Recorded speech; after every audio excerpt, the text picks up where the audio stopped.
folks to understand as well that even though we're actually feeling the pinch at the grocery stores and at the gas pumps, everything else is costing so much money. Every every fire truck, every building, every part to raise up and direct these buildings to come up, they're costing so much more than what they used to.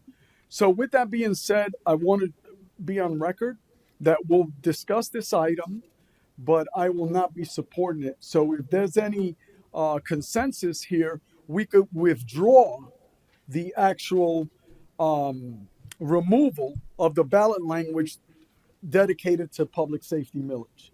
So I'm looking for that type of consensus. I'll make a motion to withdraw item new business number one. Well, Well, well, I actually, we don't need think, public comments first. Yeah. yeah, I Well, don't think we could do that well, right now. just But just yeah, know I'm on board, Mayor. You know my stance. So so I've got a consensus, Deputy Mayor, As far as removing the item, is that removing the portion of the dedicated public safety millage. The right, you've got the attorney, and then you got the public safety millage. But removing the public safety millage, that would be what I would support. so what? Well, just so I understand, so what we agreed on last meeting, I think there's an agreement to put it to the voter, allow the voter in their good wisdom to decide, as we normally do for any type of charter amendment. So we're changing our mind. Is that correct? Yes, yes, sir. Okay. Yes, sir. What I'm I, looking to do. I personally think it's the right decision to get all voters involved, as we do for anything else. But certainly, I would keep it the way it is. That's where I'm at, Mayor. I think a democratic system, that's how it should work, right? At the end of the day, it's not us imposing. You said earlier in your open statement, as we asking them. That's right. We asking them, allow them in their good judgment. We're in a critical path. We all agreed that you said it very eloquently that it's so critical that we provide that service. Part of our responsibility on this dais is to make those tough decisions. I'm sorry, I lost having a hard time with my voice. But the reality of the matter is, it's we're leaning on them to tell us what they want to do. How can they assist us face this challenging time? To me, again, we all acknowledge it. We cannot put a price. It's so critical. Our response time, it's out of control, both police and fire. Something must be done, and this is one avenue. We rely on them to guide us. I'm not quite sure, but yeah, that's obviously that's your decision. That's you guys' decision. But I would stand on putting in their hand to help guide us in our decisions. So, and I appreciate your feedback on that, Deputy Mayor. Where I'm having the we are it is critical, right? And so with that, I think we could pivot. We've got debt services coming that are coming off, right? So right now we have station number 7, and this is all just part of the discussion. We have station number 7 that's already in play. So with that debt services, we might be able, in looking at it, we might be able to maintain that debt services, but be able to borrow and get 2 fire stations that are critically needed. We've also added enough police and fire.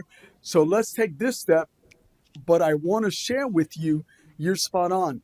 The difference is, back in the 90s, you've heard me mention these vision boards. And in those vision boards, people came to this dais. Of course, we weren't on there. People came to this dais with a vision of where we should go. And part of that board is everyone participating, and they were the ones that were directing us. This is what we need.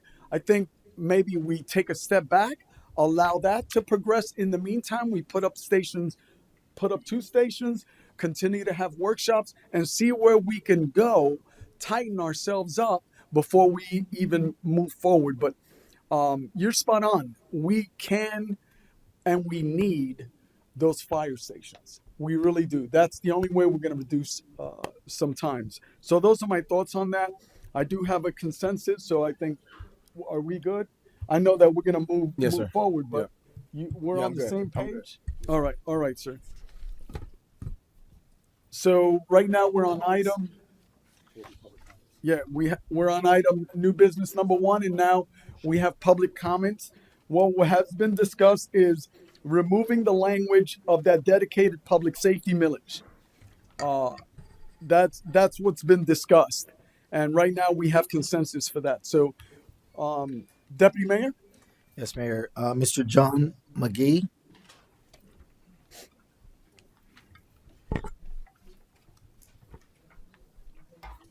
Thank you. John McGee, 1991 Thornwood Drive, Bayside Lakes. I want to be very brief, but I support the fire and the police and the expansion and the materials and the resources that our agencies need. Palm Bay is growing at a fast rate, and our public safety utilities, our agencies are not keeping up with the demand. We're seeing more crime, more accidents, more traffic, more fires. So, from my standpoint of having worked over 20 years with public safety agencies around the world, I know that the demand on those agencies is critical to the life of the people who live in this city. We cannot continue, however, to have this out of control growth because we will constantly be playing catch up with our public safety agencies if we continue to build as we are. So I'm asking the city council to consider putting a moratorium on all new project developments, especially housing developments, for at least 2 years, maybe 3, till we can decide how we are going to approach our public safety resources going forward and get the number of police officers, fire officers, and provide them the pay so they won't get trained here and then go someplace else and serve. So I would like to see the city develop. What is the total cost of this going to look like over the next 5 years? How many police officers do we need? How many fire officers do we need? How many stations do we need for police? How many automobiles, vehicles, and other training that goes into this? And let's develop a public safety comprehensive plan for the next 5 years. But in order to do that, you got to put a halt to this massive out of control building. Because we will never catch up with the demands of public safety if we continue to build the way we're building. So the city has had some issues in the past with the confidence of the citizens and how you're spending your money and what cost overruns have been incurred on projects. And I know that there was a public safety audit or a forensic audit that had been approved, but it was not funded. So I would like to see an audit of the city's finances for the last 5 years, and let's find out, where are we? What are we spending? What can be cut? And then, like Mr. Johnson said, maybe, and the mayor said, maybe there's a way that we can fund these things in long-term loans, long-term project development, long-term bond referendums, and catch up with our public safety resources. But if we continue to build the way we're building, we're never going to catch up. It's never going to happen. We'll just build and build and build, and we'll have more police and more fire requirements, and yet we won't have the resources to do it. So we have a chance here to take a pause and kind of look at where are we going with all of this. I support public safety 1,000%. Like, that was my life. We've seen cities where they've cut funding for police and fire, and it never works out very well. Thank you, Mr. McGee. Just so that you know, we have done studies on impact fees, and we've recognized transportation-wise, it's been over 12 years. We had that study just recently, and you're spot on. That's a way that you could keep up with that growth, and so that's what we're looking to do as well. We discussed that last meeting. Next speaker, Mr. Bill Batten.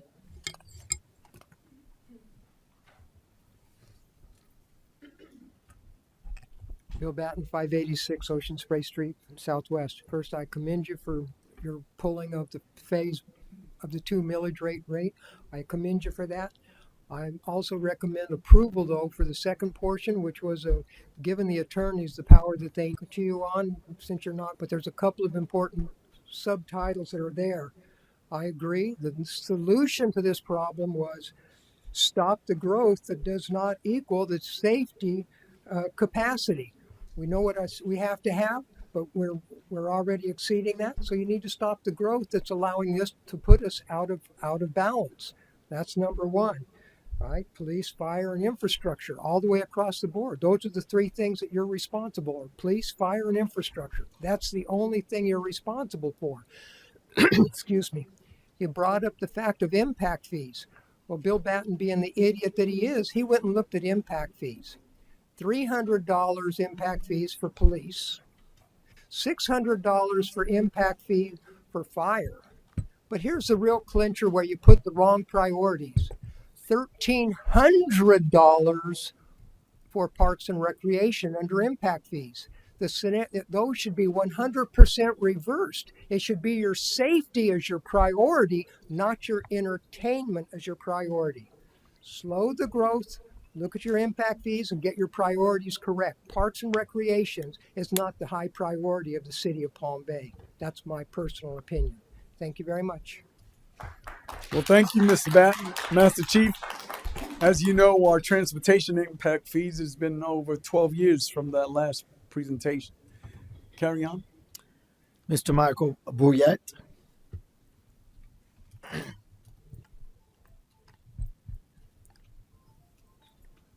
Michael J. Prietti, 742 Cornelia Avenue, Palm Bay, 32909. Mine is just a question. The property tax raises here, the proposal that was put on the table was set at 2 mil, I believe. The 2 mil versus the Palm Bay Charter, the 3% raise was the annual that you could go. But there's another component here in collecting taxes here. What about builder impact fees? Doesn't seem like the builders are paying enough if they want to keep piling houses into Palm Bay with no resources. Can we get any clarification for the public? That's all I'm asking. Thank you. I think we just spoke on impact fees and the possibility of, we just had a study regarding impact fees. Yeah, So go ahead, Mayor. we just spoke about transportation impact fees in particular. It's been 12 years since that's even before Councilman Johnson sat on this dais. So those things are being looked at, and we have consensus to move in that direction. The study has taken so long. When I suggested that, what was it, 2 years ago or so, just a little over 2 years, and now is when that study's been completed. So now it's about to be implemented. Ideally, that's exactly where we're going. Next speaker. Mr. Kearns. Good evening, Council. David Kearns, 668 Dunbarton Circle, Northeast, Palm Bay. I applaud you for the decision to pull us at this time. I suspect in election season you got a lot of feedback about more taxes, and that's understandable. I was just on Port Malabar Boulevard yesterday putting signs out, and there was a stream of people, getting free meals from the Second Harvest Food Bank. There was, and I asked the lady, she said like 200 people per day are getting. So, I mean, these are our neighbors, and they're feeling the pinch, and it's tight. It's very tight right now. They're all like this. And we also have to consider that property insurance right now is at our throats as well. My property insurance is tripled in 4 years. It's crazy. So this is a good decision to pull it and move it to a different time period. Hopefully when we have 5 members on the council this time. And there's another thing I noticed too, is that the times that were referenced in the last meeting, the response times, the 18, 19 minutes, I started driving down to the south end of the city, and I was just amazed at the annexations that had taken place since I was more active here. And now we're annexing right up against Barefoot Bay, and I don't see any houses on these new areas that we've annexed. It's huge. The annexations, I think, were highly irresponsible from the previous council and were a result of some backroom deals going on. I mean, it was all over the news, some of the stuff that was going on. It was kind of disgraceful. And I'm wondering if there's a way that we can look at possibly de-annexing some of that territory so that we have a more realistic idea of what actual response times are to population centers, to real areas where people live. So I don't know if that's a possibility to de-annex something that is not, because there's lots of territory down there that's just open space. I know Palm Bay is crowded up here, but the planning for these developments that went during that period just was irresponsible. So that's my question, and thank you. Thank you. Next speaker. Mayor, would you want Ms. Sherman to weigh in on the Yeah, question? on the de-annexation. That, Usually is that's that the state, but carry on, man. Yeah, typically the de-annexation process would be a property owner requesting de-annexation. I would have to consult the city attorney about any processes for a council to decide to de-annex.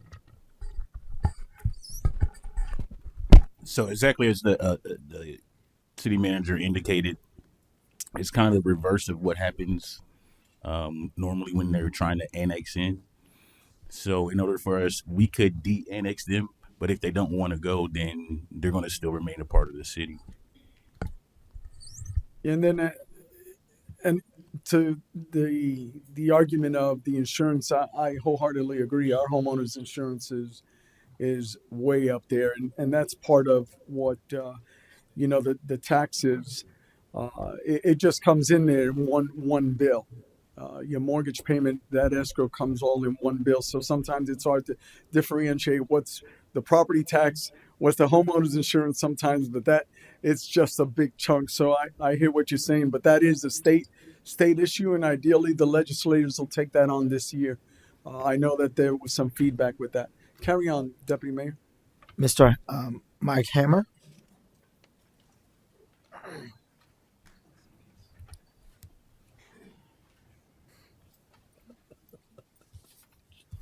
How's it going? Mike Hammer, 874 Underhill, Palm Bay, 32909. First thing I want to do is say thank you, Rob Medina, for stepping up and being here for the people. The first thing that I want to say is I'm glad that you guys are looking at yourself to make cuts instead of expecting us to make cuts. That really means a lot. But I also want to say, as I don't want to put this down, I want to have a discussion. I would really like to see a workshop on this, because if everything is as bad as it is, we need to address it right now. I think if we have a workshop and we try to find a way right now, is the smartest thing we can possibly do, because this is 18 minutes is unacceptable. I used to be a firefighter, and I have family that's police officers, and this is something that is, it's life and death, actually. The other thing also when it comes to that is impact fees on there. There's a lot of places around, or a lot of municipalities that are in situations like this. What they do is they work with their developers and they get the impact fees up front before the development is actually made. So your police and fire stations are built before the houses are in. So that's actually an option that can be weighed, especially they haven't been addressed in 12 years. I think we need some discussion on that. The other thing, I do approve on the attorney being able to hire his own people within. I think that's very important, that somebody experienced in that position should have a say in what goes on in there. But with addressing that, I think it should be done citywide. I think if utilities wants to hire somebody, utilities handles it. I think if Public Works wants to handle, or they want to hire somebody, Public Works does it. Then they address HR and other staff with it. But if you're gonna let one, if you're gonna let one department choose, we need to let them all. And I think that's gonna bring a lot more experienced people in here. When you have people that have been in the field all day long, picking who their boss is gonna be. I think that's gonna be a very important thing. And I have other things, but I don't have enough time. I am also gonna say we're gonna have candidates speaking at the church, the house church there in Palm Bay on Saturday. Anybody wants to come, you're more than welcome to. Thank you. Thank you. Next speaker. Pastor Delgado?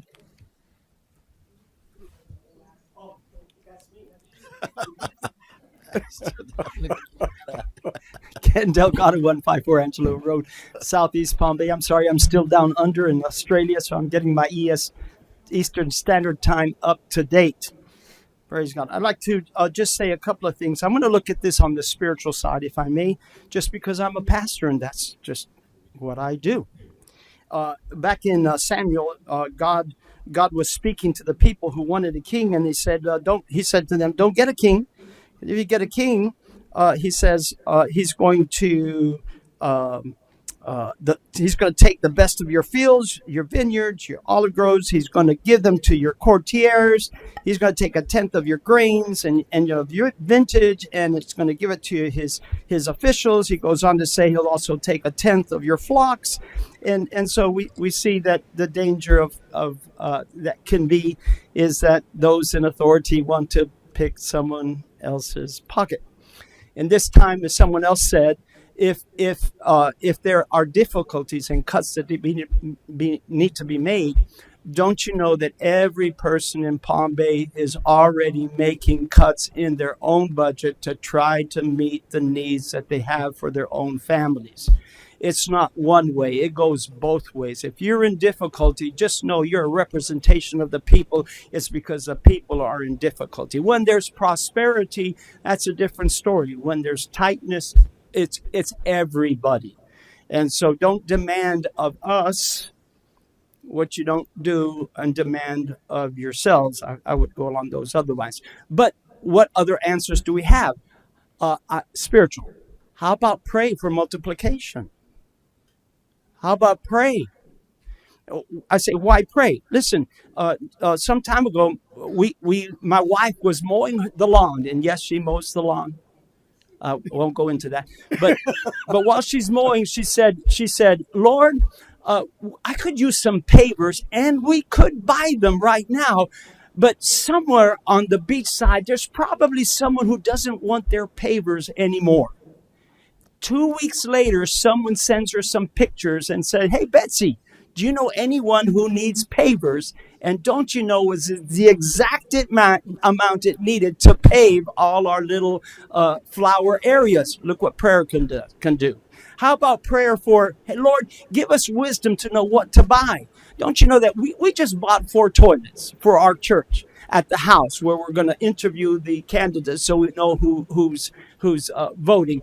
And don't you know that when we went to look for those toilets, they were all on sale and we got it for less than the average price?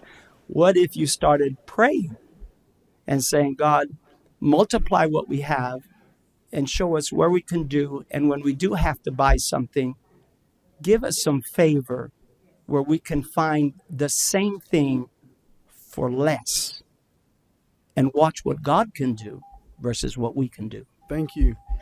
Next speaker. Mr. Stice.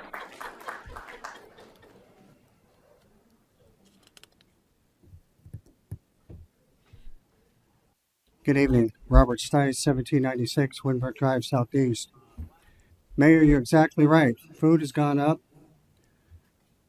Gas has gone up. Home maintenance goods have gone up. I don't even go out to eat anymore. Okay? And you talk about not only quality of the service. This is the worst economy in over 30 years. Okay? We need to start looking and start spending what we have. I mentioned that several times before. On this mill rate, I'm looking at what my house is worth.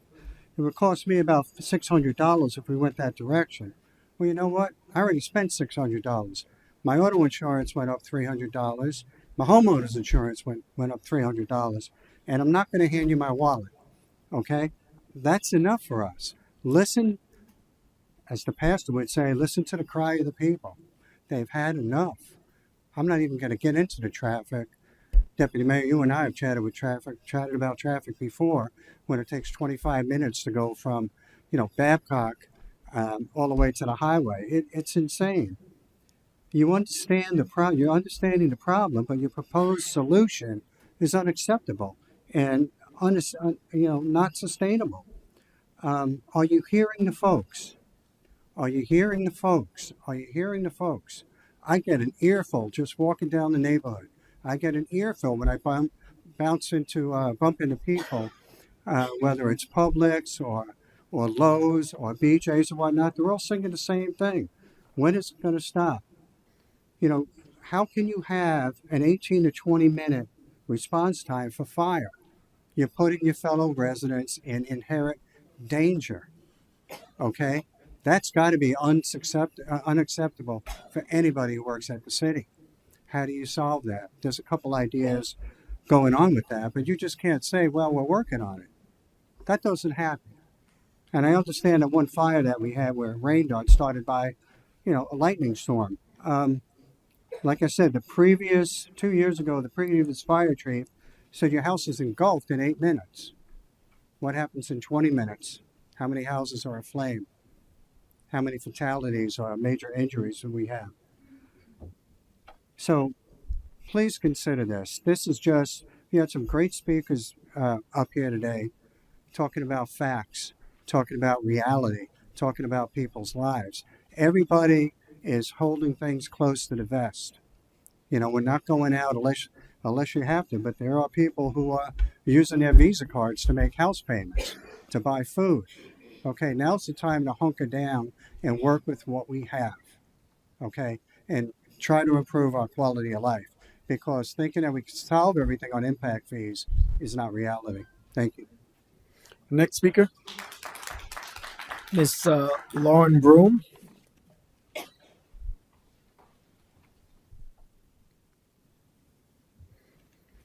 Lauren Broom, 2613 Tennyson Avenue, Southeast Palm Bay, Florida, 32909. And I came up here specifically because I do have a family and I've lived in this city for 40 years. And I've been here before to talk to you guys. You're adding another thing on top of everything else that us families living here, we're all middle class, working very hard. I don't know if state agencies and city agencies know what they're doing. There's a big disconnect between all of you. Like, I'm on Septic. You mandated that whenever you feel to tell me I'm connecting to sewer, I have to pay connection fees for water and sewer. Well, by 2030, I have to upgrade my septic system to the new system because I have the old system. That's going to cost me $25,000. Say you come by in 5 years and tell me sewer's available, you got to connect now. I just wasted $25,000 to upgrade a septic system for state government, and now I got local government at the city level adding another fee. Plus, I got homeowners insurance down my back, having me to spend $25,000, $30,000 every 15 years to replace my roof or my hot water heater or whatever else they deem. How am I going to retire in this city down the road? I have 3 kids, and it's bad enough that my 20-year-old realizes she's not going to move out of my house until she's in her 30s. She's going to be a teacher in this city, and she can't even qualify to rent a $1,500 apartment in the city. Qualify for a lease, I would have to co-sign. And she has a bachelor's degree. She's going to graduate in December from UCF, lives here, born here. How is she going to live in this city if there's not affordable living for a teacher? If we start taking teachers and we make it unaffordable for them to live here, they don't need to be married. We don't need people to be married to be able to pay for something. A teacher should be able to afford to live here. We don't have any affordable living. Every apartment complex going up is luxury apartments. She can't afford that. We need something that they can afford that's going to be affordable living. So you got to look at what we're going through at this end. You add now 3%. They've already mentioned I've got 4 cars at my house. Do you know how much I spend a year on car insurance? 10 grand. Okay. It's $1,374 every 6 months for a 16-year-old to drive now. Okay. And I shop it around. I shop everything around. I'm dreading my homeowner's insurance coming in. Okay. I can't keep being nickeled and dimed from state, county, city, and this company and that company. That stock market right now is at 40,000 because it's a barometer of rich people, not us middle class. So I hope you think about that when you guys vote on this, because were you going to be California and we're all homeless and you're going to get rid of homeless encampments? Because we're going to have a lot more homeless here. What are you going to do when that happens? So you guys got to really think about how you vote. Did you see that we're removing that? That was part of the discussion early on. But to your point, when it comes to those aerobic septic systems, we are working with the state because of that mandate. They wanted us to mandate to hook up to sewer, But yeah, by but it doesn't. 2030, we have to Well, upgrade to an ma'am, what aerobic we're doing, system, ma'am, and it's twenty-five ma'am, thousand ma'am, dollars. can I just share with you where we're at with that? We continue to work with the state because that's an impossible feat for us to switch from our septic systems to the aerobic systems, and we continue. I know that deputy mayor, myself, the city manager, that was the number one item on our agenda when we went to Tallahassee, and they'll hear it from us again. We are not one of these cities that was founded on building that infrastructure first. So there's several in our sprawl that is affecting so many of us, and we're only 64 years old. So we hear you. We were way ahead of this, and we're going to continue to fight this because it is something that we just can't obtain. I don't have So the, I'm just going to say, I don't have the money for all that while trying to get through. I have a 20, no, I 16-year get old it, and a ma'am. 7-year-old trying to get through everything else. It's an impossibility It that I'm is. going to be living in a cardboard box because I won't be able to Well, afford to ma'am, retire I'm here. not going to say that, but thank you. I I appreciate your will feedback, be, because there's no way we can afford everything that you keep mandating on us. ma'am. Yes, ma'am. All right, thank you.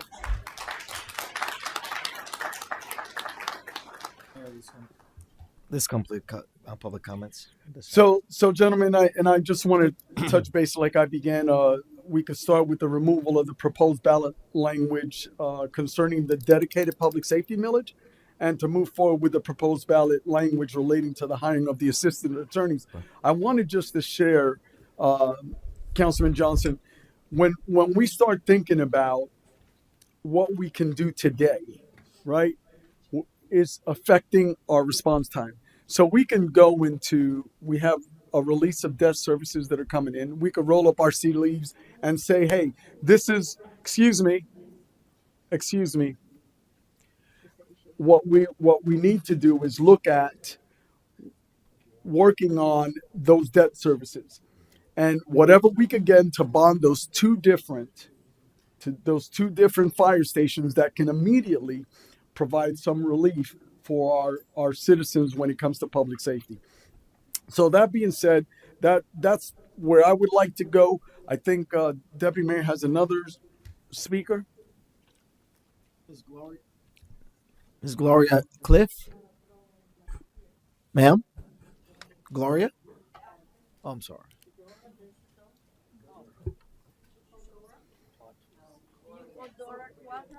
Gloria. Who did you No, call? public. Hold on. Gloria? I'm Gloria Cliff. Okay, well, Miss Gloria Cliff is up now, so she'll speak. Thank you. Gloria Cliff. Hi, I'm Gloria Cliff. I live at 141 Norgrove Street, Southeast Palm Bay, 32909. Okay, they're building houses near where we live. And ECO was doing it. ECO was the builder or Okay, the is this dumpster. ECO? Is this all right, Ms. Gloria? This we're talking about the charter amendment, so we'll have to call you back if you want to speak about ECO. Yeah, but Okay, the idea is they had ma'am. But dumpsters. I'm gonna have to call you back. Okay. Well, I'll call you. I promise you, I'll call you back, ma'am. We're just dealing with this item right now. Deputy Mayor. So we Uh, new business one is it's complete. All cards all been. okay, thank you, sir. Thank you. Sorry. So I got it. go ahead. Mayor, I'd like to make a motion to approve new business one with the removal of the language for a dedicated public safety millage. I'll second it. Go ahead. Deputy Mayor or Councilman. There's nothing really else to be said. Everybody else said everything. We agree with you. I do want to address a few things that were said, and a lot of it pertains to the state. The state put the mandate on us to mandate septic to sewer. The state is what decided with insurance for the houses, and Florida is the only state that doesn't cover bodily injury hazard insurance. Out of the 50 states, we're the only state. So there's a lot of things that we're going to have to work hard on with our state in addressing things that they're passing it on to us. Yes, they're increasing home insurance, but then they're homesteading, which is putting it on us. So they're kind of passing the buck where we got to find a resolution. So I hear everybody. We hear what you're saying, and we're seeing it as well. But even with the advanced septic to sewer, Bill Batten said it a few months ago. I agree with them. Somebody's getting paid. I'll say it. I see it for what it is, but we can only control what we can control, but let's work together on it. So that's it, Mayor. I appreciate you, sir. Well, thank you. And I wanted to add, listen, this diocese has really improved our public safety. I just want to share just a few highlights. We've added 40 sworn personnel. We've added new replacement vehicles, 132 vehicles with a price tag of 6.7 million. Everything is going up. We've added and invested 35 new fire positions. We've invested over $5 million to replace those older vehicles and add new ones to expand our fleet. New 2 engines, a ladder 7, plus proposing in tonight's meeting over $6 million in impact fees to purchase a new water tender in Southeast and 3 high quality double brush trucks with 5 squad vehicles. So we are doing what we can with our public safety. It's important to know we're funding a new tower. We funded a new tower fire station that was over $588,000. We've replaced radio equipment that cost $676,000. Folks, that's a lot of money for radios. But those are the costs. Just like you paying at the pump, just like you're paying for your milk and paying for bread, everything is rose. It's risen so high. From the time since COVID, everything is just about twice, and skilled labor is unbelievable. So just want to let you know we are tightening our belts. We've invested life-saving equipment. I love the Lucas devices. That I've seen that in action, and over $8 million for new fire station number 7. So just to let you know, I wanted to highlight those things. Staff has done a good job in directing us to try and get the most out of what we can. So when this proposal came, it was about what else can we do. I feel that right now is not the right time, because we're all feeling the pinch. And I love how, I don't remember your name, man, but you said we're all feeling the pinch, and you're absolutely right. And I say that, and I got to share this. Maybe it's the wrong time to share this, but right now my wife, God bless my wife, but my son's wife is about to have baby number 6 this evening. So right before I'm coming here, I'm thinking about, come on, number 6, right? So anyway, I seconded your motion, sir. Any other further discussion, Deputy Mayor? All in favor signify by saying aye. Aye. All opposed? Nay. Passes 2-1. So we are now on public hearings number 1. Public comments, as you were. Public comments. Miss Cliff? Yeah, Gloria, Miss Cliff, thank you.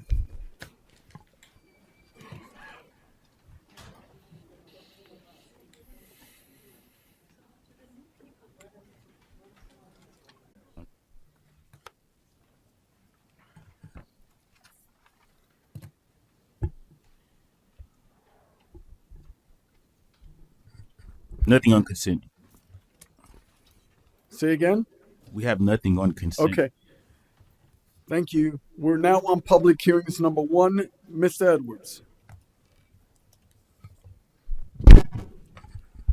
An ordinance of the City of Palm Bay, Ordinance 2024-28, an ordinance of the City of Palm Bay, Brevard County, Florida, amending the fiscal year 2024 budget by appropriating and allocating funds as identified in Exhibit A, consisting of 5 pages and incorporated in its entirety herein. Recognizing that such appropriations must be made pursuant to the Code of Ordinance of the City of Palm Bay, Chapter 35, adopting, ratifying, confirming, and validating the allocations, providing for an effective date. Thank you. Thank you, Ms. Edwards. I'm going to open up the public hearing and ask Ms. Sherman to present the case or present her request. Thank you, Mayor. This is the third budget amendment and the final reading, so I'm happy to answer any questions you may have. Council, any questions? Seeing none, anyone in the audience wish to speak for or against this item? Item number 1, public hearing. Seeing none, I'm going to close the public hearing and ask for a motion. So moved. Second. Got a motion by Councilman Johnson, seconded by Deputy Mayor Felix. All in favor, signify by saying aye. Aye. Passes 3-0. We're now on item number 2, Mr. Edwards. Ordinance 2024-29, an ordinance of the City of Palm Bay, Brevard County, Florida, vacating and abandoning a portion of the rear 10-foot public utility and drainage easement located within Lot 26, Block 1709, Port Malabar, Unit 36, according to the plat thereof, as recorded in Plat Book 19, page 87 of the Public Records of Brevard County, Florida, and legally described herein, providing for an effective date. I'm going to open up the public hearing, and Ms. Stefani. Hi there. I'm Stephanie Tennyson, 1275 Scottish Street Southwest. I am just requesting to vacate a portion of the rear easement. Thank you, ma'am. Council, any questions? Thank you for your patience. I will see you again soon. I got to do the variance next. Copy that, ma'am. Madam Sherman, anything you want to weigh in? No, sir. Thank you. Okay. Anyone in the audience wish to speak for or against this item? Seeing none, I'm closing the public hearing and asking for a motion. So moved. Second. Got a motion by Deputy Mayor Felix, seconded by Councilman Johnson. All in favor, signify by saying aye. Aye. Passes 3-0. Thank you so Yes, much, ma'am. all of you. I Yes, very ma'am. much appreciate it. Thank you. Item number 3, Mr. Edwards.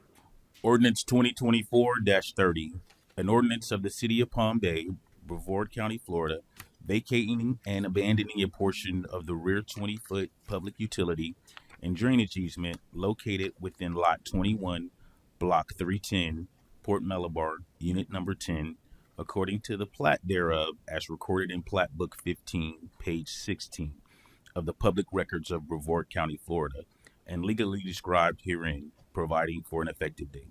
I'm going to open up the public hearing and ask the applicant to present their case. Good evening. I'm Jose Taveras. Speak in the mic, sir. Yeah, sorry.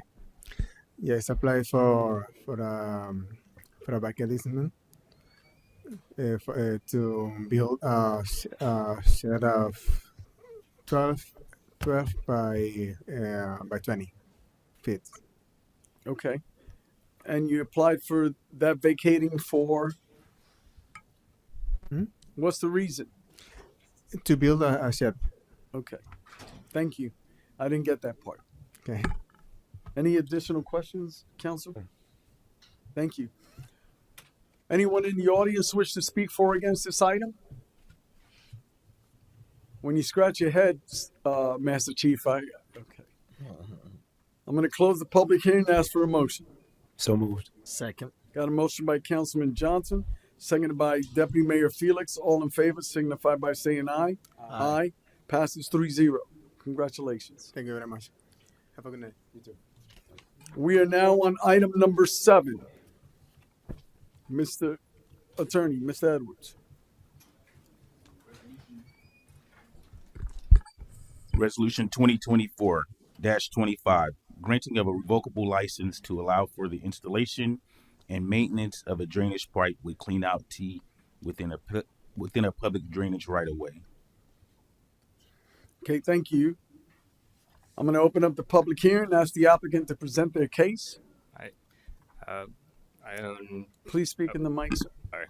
So I have 3 standard lots. There's a ditch that the city owns the property that separates. Can you raise that up? Or yes, sir. Yeah. Thank So there's a ditch that separates one Yes. of the lots from my other 2. The downstream pipe is higher than the upstream pipe, which causes water to sit in that ditch, and I maintain it, I mow it, and that sort of thing. And I'd like to put a pipe in so that I can cover it over, and in order I have to access my property at the moment, I have to walk all the way out to the street and back up, and I'd like to cover it over so that I can just go from one gate exit to another gate. I'm a Yeah, I found this interesting. You're going to pipe it and you're going to cover it up. That's Yes. huge. I'm a rare fruit tree collector, and so I have filled the lot full of rare fruit trees, and I spend a lot of time out there. It's very important to me. That explains it. I was looking at the map and saw that I saw plants of some sort there. So those are fruit trees. Yep, All right, very copy rare that. ones. Copy that. Thank you. Thank you. Any additional questions? You got mango trees? 35 of them. 35 mango trees? That's all right. Yes. Yeah, we love mangoes. There's a lot of mango lovers out there. He's got fruit trees. Mango and what other trees? Uh, the list is long. There's a I'd be list? here all night. Yep. Yeah, So, copy that. That's awesome, sir. That's awesome. Any other questions? No. Do you have any questions? No.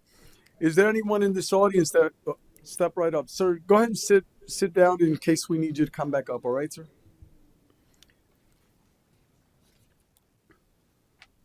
Bill Batten, 586 Ocean Spray Street Southwest. I've got 4 questions on this one. The first one is, what's going to be the percentage of decrease in capacity of the pipe? Because we're going from a 4-foot open swell to a 24-inch pipe. What's going to be the reduction in the amount of flow that we get going through that ditch to the outflow? Question number 2. What is the rationale for the pipe? And he explained the rationale so he could get from one piece of property to the other piece of property without going through the swell. I understand that. Right. Question number 3. Are the affected neighbors in favor of this, or do they even know that their neighbor is planning on filling the swell in between them and their house? Because he owns property on one side, there's another resident on the south side, and then he owns the south side to other piece of property along this swell. So I didn't know how it was going to impact on them. It might be they don't want it, they do want it. Well, and I'm only questioning this. I understand wholeheartedly what he's trying to do. If it was mine, I would do the same. But I'm just questioning because that means, will that give him the right to build fences across it? Will it give rights to block in? There's a whole bunch of things they're saying because he's modified the ability there, right? And then, or does that easement still remain open as drainage swell, right? And the last question, is this going to become the norm where everyone fills in their swells just because it's a convenience? So we have 4-foot swells that allow a certain amount of capacity. If everybody fills it in with a pipe, we've reduced that swell and we're already in that outfall, and we already have a drainage problem. I'm just questioning the process. Is it going to get out of control? Is it going to generate more people saying, I want to just fill in my swell because it's a convenience for me? I understand there'll be a pipe there, but that's not the same thing as a 4-foot swell that you can get the water 8 feet deep in, right? I also understand why he wants to get from point A to point B without having to go around. Thank you. All right, thank you.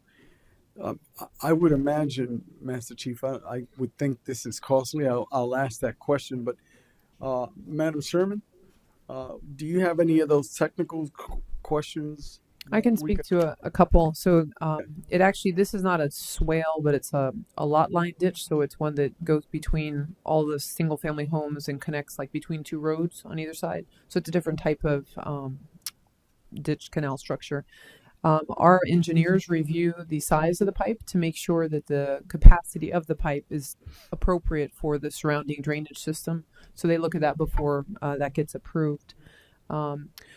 No, for something like this, because it's still our drainage right of way, we would not permit or allow fences to be installed on top of it. There's maintenance concerns with that, so we'd have to be able to get to the pipe at some point in the future if we needed to, even though there is a clean out portion of this. So I think those are the answers I can give. I do not know the answer to the question of whether the one neighbor has concerns or not. Okay. Do you have an answer regarding your neighbors, sir?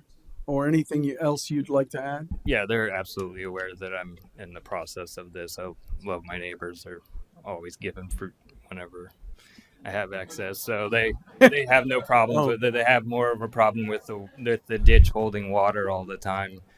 And the mosquitoes that come along with it. Like I said, I maintain that ditch, and the pipe size that they're having me install is greater than the upstream pipe in diameter.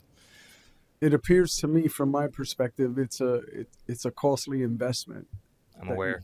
I'm You, born and raised here. I planted a lot of seeds in that yard that I don't intend to ever leave, and so it's worth it. and so your neighbors are aware of this, and you've actually given them mangoes. Did I understand this correctly? They prefer the bananas over the mangoes. Oh man, bananas too. Yeah. So I would like to just say a thing about not being allowed to put my fence across that ditch, which bothers me a bit, but totally understand that why the city would not want to vacate that easement. But as I would believe that there has to be some way to put a rolling gate so that the city could access that property whenever needed. I really am just trying to prevent theft from my yard. I already have people prior to putting one fence along the road helping themselves, as you would know, so, or believe. So Understood. Madam Sherman. That's something I have to talk to staff about. I don't know that we've explored that. If anyone's talked to him about that before tonight. Yeah, that's not something I'm prepared to speak to. Okay, so we can't grant that. Well, right here. Okay, yeah, right here. Yeah. Right here. We can't grant Understand. that right here. All right, sir? All right. All right. Anyone else in the audience wish to speak? Yes, sir. Oh, I just Yeah. That was Yes, sir. done it before. And reading the resolution here and understanding his predicament, I just wanted to know why his address is not listed here. I'd like to become his neighbor. Okay. Copy that, sir. All right. I'm gonna close the public hearing and ask for a motion. So moved. Second. Got a motion by Councilman Johnson, seconded by Deputy Mayor Felix. All in favor, signify by saying aye. Aye. Aye. Passes 3-0. You aye? No, it's a gentleman one. Yes, I am. But Okay. All right, sir. public comment was closed. I would like, if we could, just if staff could look into that for him, because Yeah, right before he leaves, go ahead and thank you, Councilman Johnson. So we're now on items from consent. We're on item number 1. Councilman Johnson. yes, Mayor, thank you. And Mr. Barber might be able to talk to it a little bit. It's regarding Timothy Rose contracting, and I'm tying it into procurement as well. Okay. And I've talked on this a few times, and I'm going back and forth between change orders. But when you go forward to the procurement item, at the very bottom it talks about, we're talking about a 40% increase in total for the change orders of approximately almost a little more than 2 million. Okay. Okay. Sorry, I'm bouncing back and forth. I'm just For this particular item, sorry. so all right, let me start over. I apologize. Yeah. All right, so right now we're looking to award the lowest bidder. Correct. All right, Timothy Rose. Yes, sir. But I'm also fast forwarding. We're also looking at a change order number 5 for Timothy Rose, which when you add up all 5 change orders, that's over $2 million. Yes, sir. If you add that up to the lowest bidder, which they are, that makes them the highest bidder. So my question, I know I'm like, oh man, roll up the sleeves. Is there anything we can do legislative wise to change it where we don't have to award it to the lowest bidder, or a way to kind of, I know we can't really manage the change orders, but I'm looking at some of the change orders, and to me, FP&L should be responsible for some of them, in my opinion. But y'all, you're the subject expert. I'm just trying to look at how we can be a little more efficient, because time after time I'm seeing low bidders get it, and then we have change order to the point where they're not the lowest bidder anymore. They actually end up being the highest bidder. Now the highest bidder, that same thing can happen too. I understand that, but I'm just seeing a trend. So help me out, brother. Help me. So I guess from a procurement perspective, what we like to do is we like to assess them independently. Okay. So with respect to assessing change orders, we couldn't do that for this consent agenda item number 1. Yeah. But like we spoke about before, my job is to see if there are any patterns for change orders for each project, which we're actively looking at, and we haven't seen any. So every change order, as you know, is approved by staff. We review it with respect to whatever it may be presented with. And for this particular item, we couldn't We don't really have anything to stand on, if you will. So I wish that we could say something different, but the change orders are that. And for, I can't remember which item is for the change order number 5. That's a new business. Yeah. Right. So we really couldn't do anything with that one as far as trying to not award the low bidder for consent agenda item number 1. Okay. Sorry. And I know they're 2 separate items, but same company. So that's the only reason why I wanted to ask the question now before we approve it and then move on to that. It's very valid. And like we spoke about previously, we're looking into it. Okay. I have not been able to ascertain any patterns for why those change orders are being presented to us. Okay. All right. Well, I'm good, Mayor. Thank you. Thank you. Yes, sir. I need a motion. So moved. Second. Got a motion by Councilman Johnson, seconded by Deputy Mayor Felix. All in favor, signify by saying aye. Aye. Passes 3-0. We're now on item number 2. Mr. Batten. Master Chief. Bill Batten, 586 Ocean Spray Street, Southwest. I have 2 questions on this one. The first one, will there be a fire emergency traffic light making for easy exit coming out on Palm Bay Road with this one? I didn't see it when I was looking through the preliminaries. And question number 2, will and this kind of coincides in exactly with the change orders that we're just talking about. Will the contract have a clause not to exceed the $8,072,000 because you already included a 10% overrun clause in your contract when you made it? So they're looking at the maximum already. Now they're saying when we reach that, oh, well, I'm just going to say I need more. It's, as a person just said it to me, are they working the system where they always can keep overrun, and they have to keep doing it because we committed? Instead of maybe making our contracts like old Donald Trump would say, if you fail to meet your contract, you pay me instead of me paying you more money. Okay? Let's see if we can do that. So let's don't have their contract exceed the $8 million and then proceed with the fire station. Thank you very much. Thank you. Madam Sherman?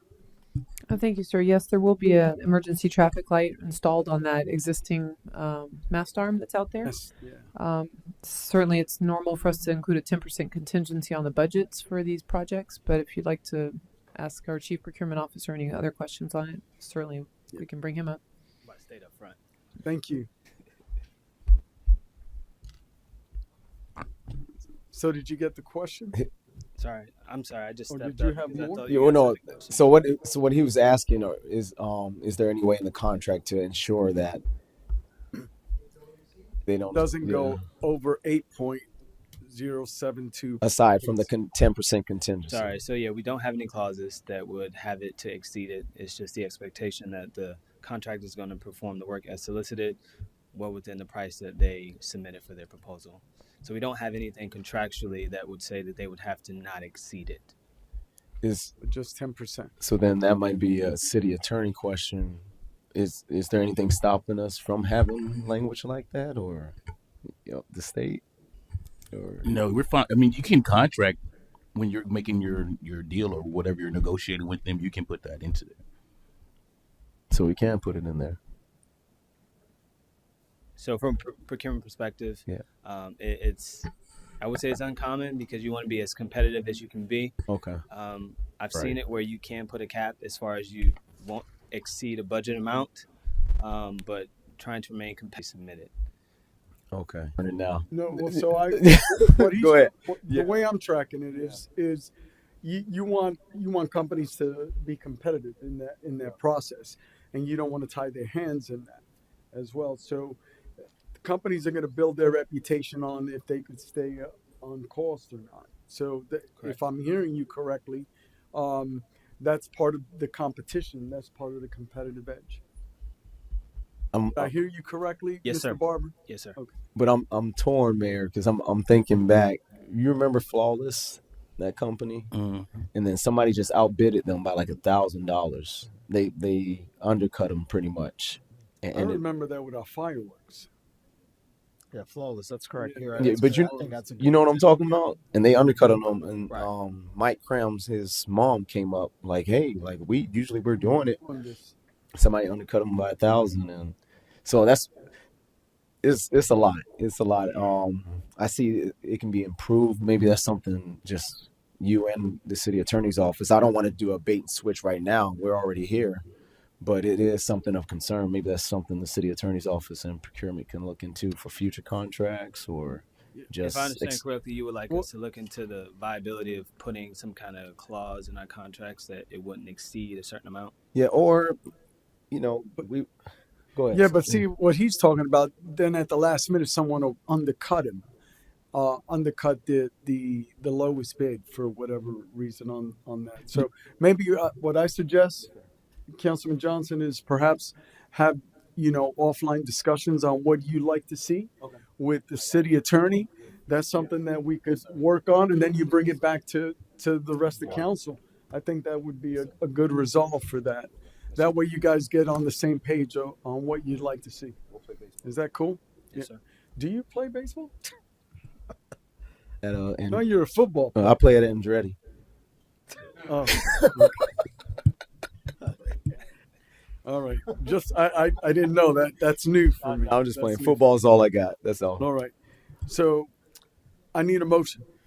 So Go I ahead. think gentlemen want to say Well, a public well, comment. no. This is a consent Okay. item. We Okay. can't. Yeah. all right. So moved. I got a motion by Councilman Johnson, seconded by Deputy Mayor Felix. Did you? Yeah. Did I hear you right? That's Okay. Yeah. All in favor signify by saying aye. Aye. Aye. Passes 3-0. We're now on item number 3, Deputy Mayor. Mr. Batten. These consent items are pulled. That's right. Bill Batten, 586 Ocean Spray Street Southwest. I have 2 questions on this one. The first one, what are we getting for $500,000? I read what they're trying to do, what their overall coverage was, but I didn't see a breakdown on what we were actually buying for that $500,000. Right? Number 2, I find it strange that zip code 32907 had an extra $500,000 to make this purchase with, yet you used $2 million of the 32908's fund to build a bridge in the same area. So I'm going back to where the nexus of one area was using the funds from another one. So if they had this money already available, why did you take the money out of 32908 and put it in 32907? So that's where I'm questioning it. So that's question number 2. The other one is, what are we getting for that $500,000? Thank you. Thank you. Madam Sherman? First of all, this project is funded using general fund. That is not an impact fee funded item because it's a playground replacement. So it's just general fund that's paying for it. Regarding the actual scope of the playground, I would have to actually ask our Assistant Parks and Facilities Director, Steve Whidden, to provide more details. I can only tell you what it says in the memo. It's a fully accessible ADA playground, but if you'd like to have him come up and give you more details, we could do that. Steve? Yeah.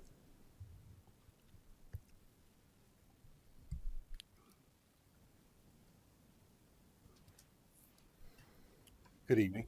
Good evening.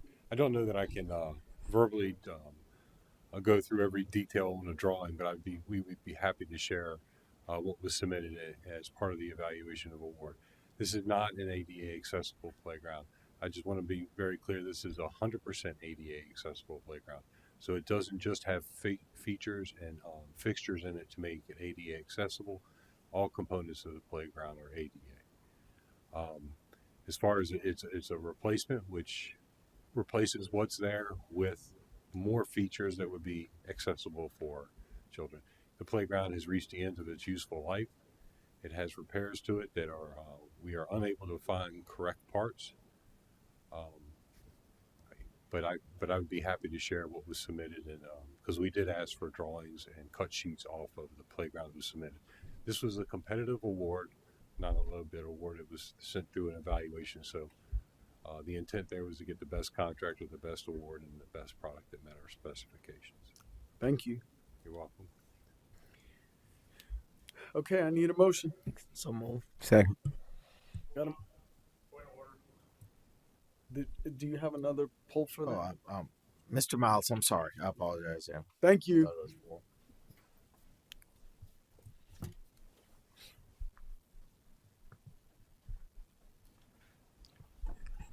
Good evening. I'm Dr. Alan Miles, 350 Garvey Road, Southwest, Palm Bay, 32909. I live near a neighborhood park that had an older playground that was to be replaced, similar to what this gentleman just stated. A backhoe demolished it in a few hours. One day it was fine, the next day it was a piece of scrap or a pile of scrap. Can we see if any of the playground is still usable and donated to a church or a school instead of putting it in a scrap heap? Is this the fate of what the playground is? I realize now he says it's in somewhat disrepair. I know the playground that was near me was not in that bad a shape, and with a little bit of work and maybe some welding, $100,000 playground probably is worth something to somebody somewhere, and maybe we could look into that, or maybe that gentleman could tell us if there's anything that is salvageable, even if it's just a slide for a daycare or a swing set for a daycare. Thank you. Thank you. Come on. Yes, come on. I would have to look into the details, but some general information on playgrounds and reusing of the equipment. The Consumer Product Safety Commission, Consumer Product Safety Commission. There's several standards that govern playgrounds, and they change rapidly over the years. The main concerns being strangulation have come up lately, has been a big improvement. And the point I'm trying to get to is, although it may appear to be in disrepair, I don't know that another property owner would take it over without some sort of level of liability for installing something that had been outdated. When codes change, there are grandfather clauses, and sometimes there are corrections to avoid new problems that occur or studied by Consumer Product Safety Commission, as an example. So we'd have to look on that as a case by case basis. But there may be components of a playground, but I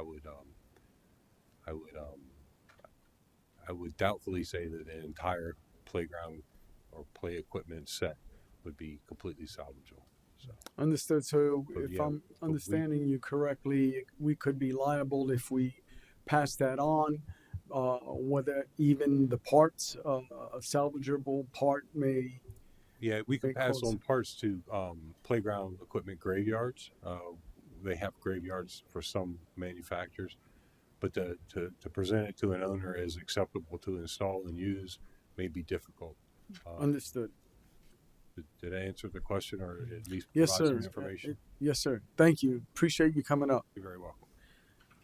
I need a motion. So, or is it? No, I think we're good. Okay. Second. Got a motion by Deputy Mayor Felix, seconded by Councilman Johnson. All in favor signify by saying aye. Aye. Aye. Passes 3-0. We're now on item number 4. Deputy Mayor. Mr. Batten. Bill Batten, 586 Ocean Spray Street, Southwest. I'm looking at the cost of this, $3 million. $3 million for a consulting group for a road for St. John's Heritage Parkway widening.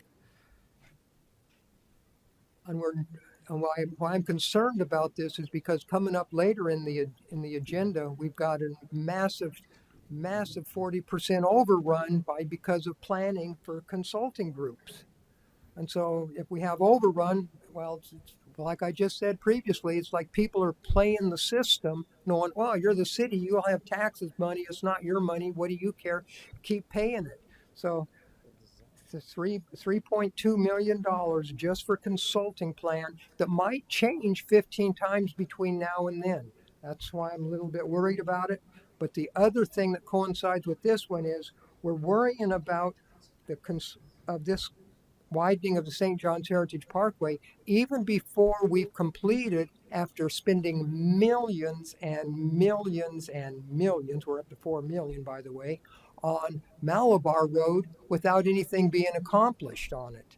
So we're spending money in planning, but we're not seeing any forward motion in accomplishment of the infrastructure itself.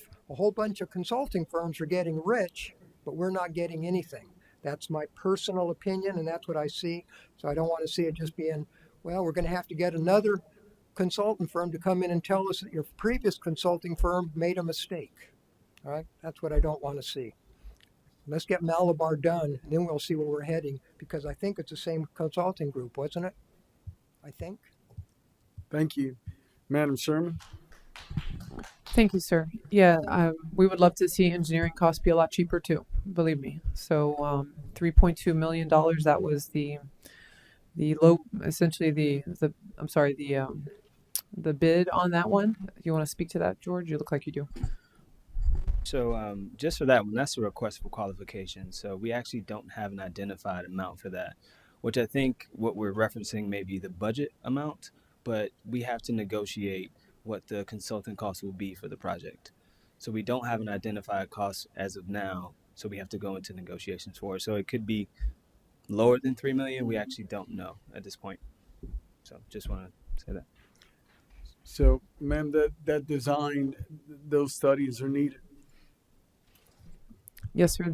Unfortunately, the first step to get to a construction project is you first have to have a design, and it's just very expensive. Thank you, ma'am. I need a motion. So moved. Second. Got a motion by Councilman Johnson, seconded by Deputy Mayor Felix. All in favor signify by saying aye. Aye. Passes 3-0. Number 5, Deputy Mayor. Miss Micaiah. Edie. Eddie Micaiah. Eddie Micaiah. Eddie, I'm sorry. Hi, how you guys doing? Well, that was to speak about the youth programs. I don't know if that came up yet or not, but that's where I was at. That's what this is. No, Okay, awesome. It's about the one on by Florida Evans, Ave, correct? Center. Yes. So I got a question for you. Is that's a property that you guys recently purchased, donated? What? Purchased. Can the city turn properties like that for profits to have projects in other places in the city? Is that possible? Is that the spectrum of your questions, or do you have Yeah, additional? that's part of my question. Is that property, can the property sell? I mean, can the city sell that property to have funds for a program somewhere else in the city? Yeah, I think part of the deal, and Madam Sherman, you'll break down the deal, but part of the deal was we had an opportunity to get this center, and it would appraise even at a higher. But what are the restrictions, ma'am? Would you? Well, there's a couple things. So this is a property that was previously owned by the city that the city has purchased back. It was some nonprofits held it, and we were able to. We haven't quite closed, but we're almost at closing within a week or two, I think. So the 5th, August 5th, we will close. So then we will own the property again. When we sold it originally, it was just a vacant piece of land, so it got developed. Right now, at council's direction, we're not planning to sell that property or to call it a surplus property, which sometimes we do have surplus properties we sell, and then those funds get currently deposited into the road maintenance fund. But in this case, what this item is about is council has directed us to request information from groups, nonprofits, groups that might want to have youth programs to work out of that particular facility, and we'll bring that back to City Council for their consideration. That's why I was asking the question, because I think that the problem is that we don't have anything in Southeast Palm Bay. So down in my neck of the woods, there really isn't much for kids. You know, like Bayside Lakes, the whole Southeast. There's really nowhere for anyone to go. So if you look at everything that you have is in the north end of Palm Bay. So if, budgeting and things are problems and you need funds to do programs, well, you can sell a property to have funds for a program in a different section of the city where you really need something for the kids.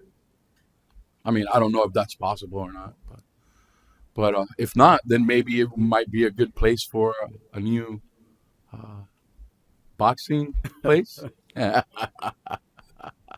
Well, I mean, you know how the rec center is, so maybe you can move them there. That's it. All right, thank you. So yeah, I think he threw in the boxing because he knows. I think he purposefully did that. But council, it's worth a discussion, right? We've spoken about disciplining our youth and the need is there for the youth, right? So, council is worth a discussion. I think that's part of the request of information to see what programs can Are out we could there. put in there. Yes, sir. That's what this is about. So, I think that in our previous discussions, it's about trying to do something for certain at-risk youth to give them an opportunity. And I think you went more towards the vocation industry of meals and chefs and maybe it could be self-sustaining, I heard. But certainly we don't know what programs are going to want to partner.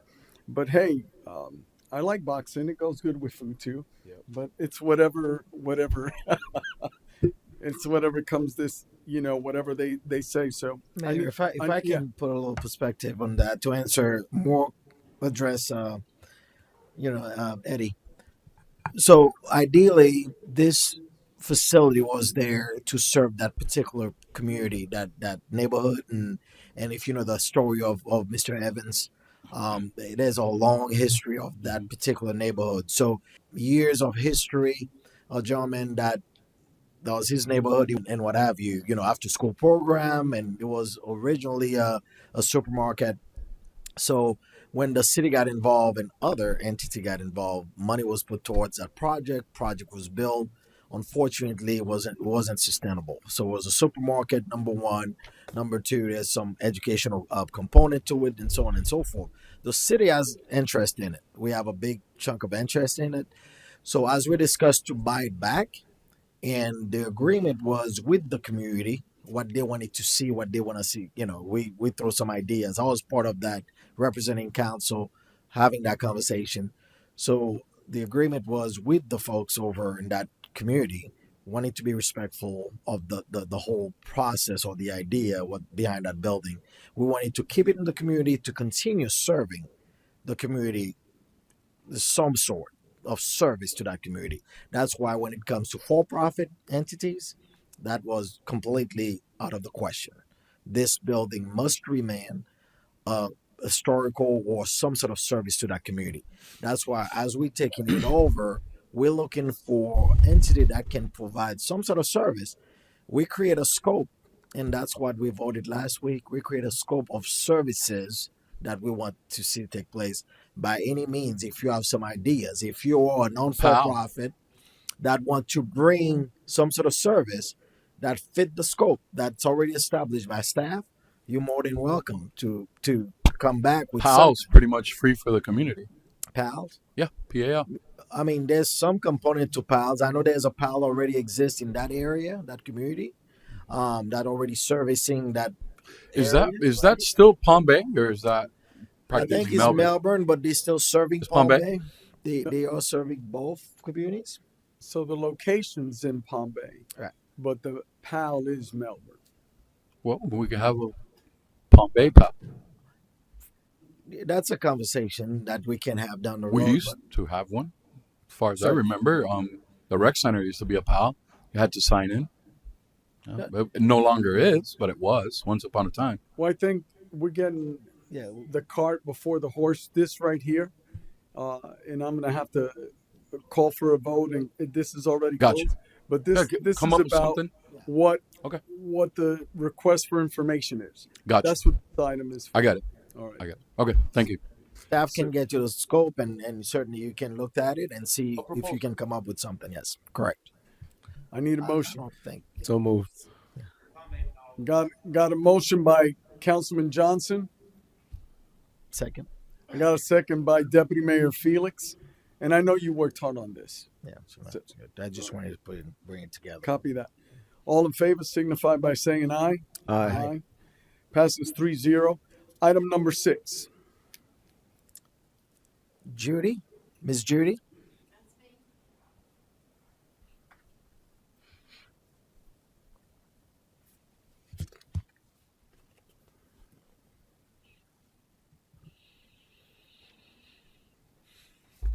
Judy Trandle, 751 Pebble Beach Avenue, Northeast. I'm usually a person that does research on stuff. On this number 6, where you're going to give away 6 lots and $370,000 to Macedonia Community Development, I did my research.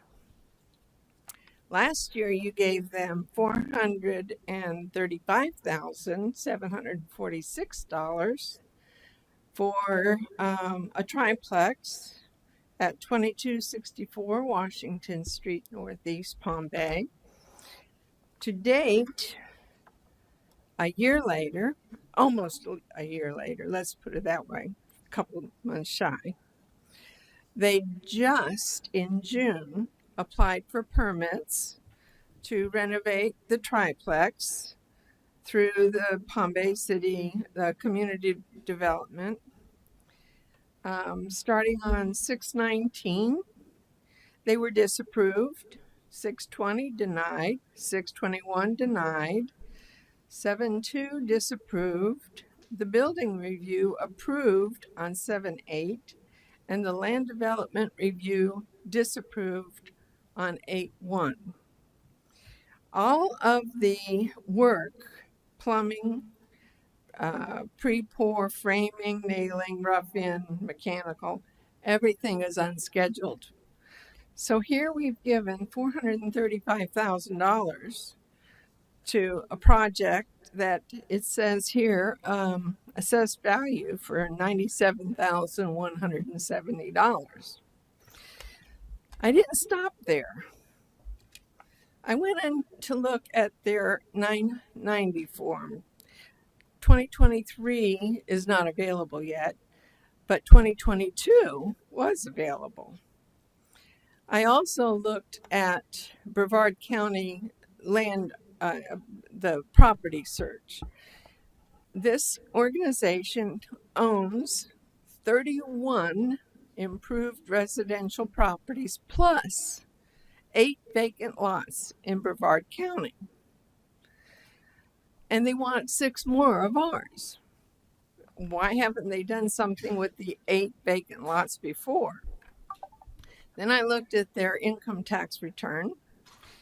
And last year, current year, they received $829,000,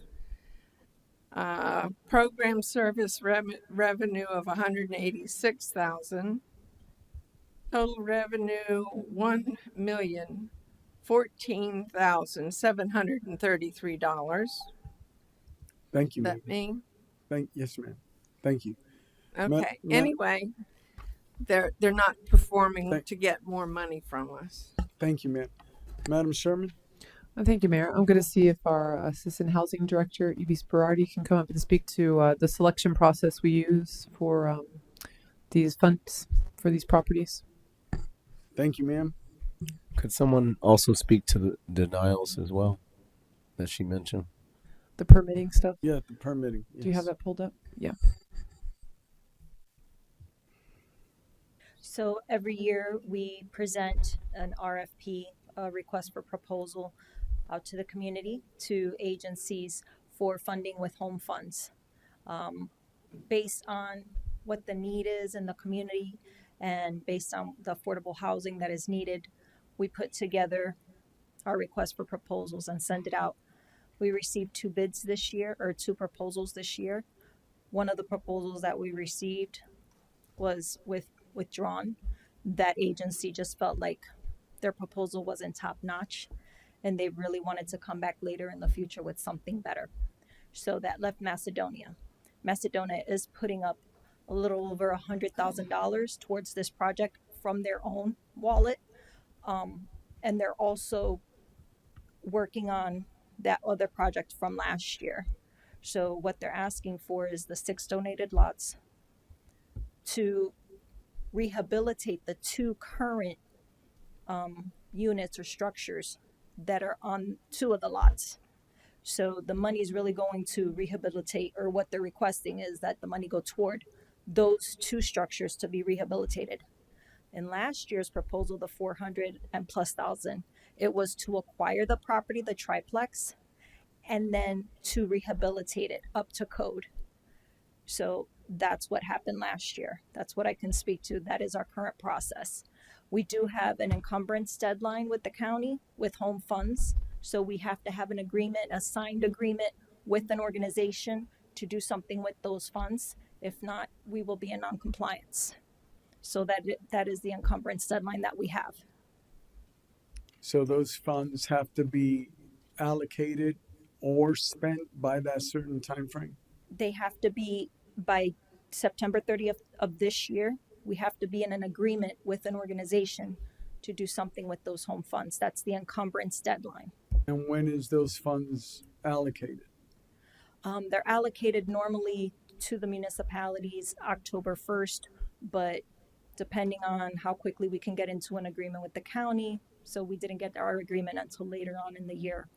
I think it was January, February that we came to council with the agreement. So when does the funds get to the rehab folks, the people that are rehabbing? When we put out the RFP in the spring, and then they bring the proposal and we bring it to council now in July or August 1st, which is today. Okay. Does that answer most of your questions, ma'am?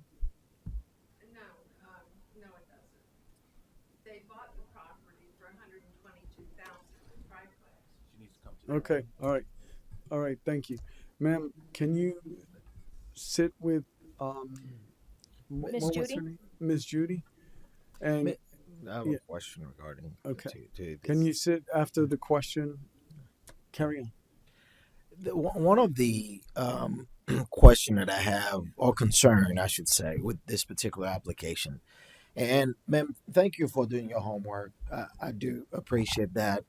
To some degree, I agree. I'm in agreement with you to some of your comments, most of them actually, when it comes to this particular project. The previous, and I'm speaking to the one tonight, I believe one of the commitment for Macedonia for this project would be there's a 15 years commitment to affordable housing. Is that correct? Are you referring to the This- restriction, the land use restriction agreement? Or in terms of for once a project is completed, there's a 15 years affordability commitment, period. affordable. Yeah, I take issues with that. That's set by the grant, the home grant. Oh, is the And grant it's on itself? a scale. It's on a scale. It's That- dependent on how much money of how much home funds you put into a project. Right. There's a scale: 5-year, 10-year, 15. But So- it doesn't say that you can't add more to it. Well, that's exactly where I'm coming from. I mean, to me, if that's your business, that's what you're in, you only put so much into it. It's all public funding. To me, it should be for forever. It should be dedicated to affordable housing. If that's the business you're in, this is tax dollars at work. This is city-owned property, and why are we capping it? I get the home, yeah, but why is the organization capping it at 15? So they not looking to extend it. They can. So that's why I'm here. So that's why that's where I take issue with this particular item, and I can't support it. And I've shared my views on the previous item. I just don't feel like all tax dollars, this funding is being utilized properly. The efficiency, spending that kind of money into a triplex, that should be, to me, it should be flattened. Go, build a new structure on that. I mean, I think that's better use of that funding. So this is not. I can't support this on the basis. I voiced my opinion prior to a prior project, and I'm still taking serious issue with this as well. So what do we have? And I wish the applicant was here. I know they were here when they left. Yeah, they were sitting back there. Yeah. So Madam Chairman, I think you could. Yes, weigh sir. in If I could, a little bit. if I could ask Joan to share a little bit more. There's a little another piece of this I just want kind of put on the record for you all. Okay. Do you want me to address the building permit first and then that, or just go straight to the? Okay, so I'll I guess address the more recent concern on the affordability period. So we actually had a conversation with Jerry Phillips from Macedonia CDC about the affordability period. Now we do have the LoRa, which is going to be part of the agreement, and that is the requirement for the home funds of 15 years.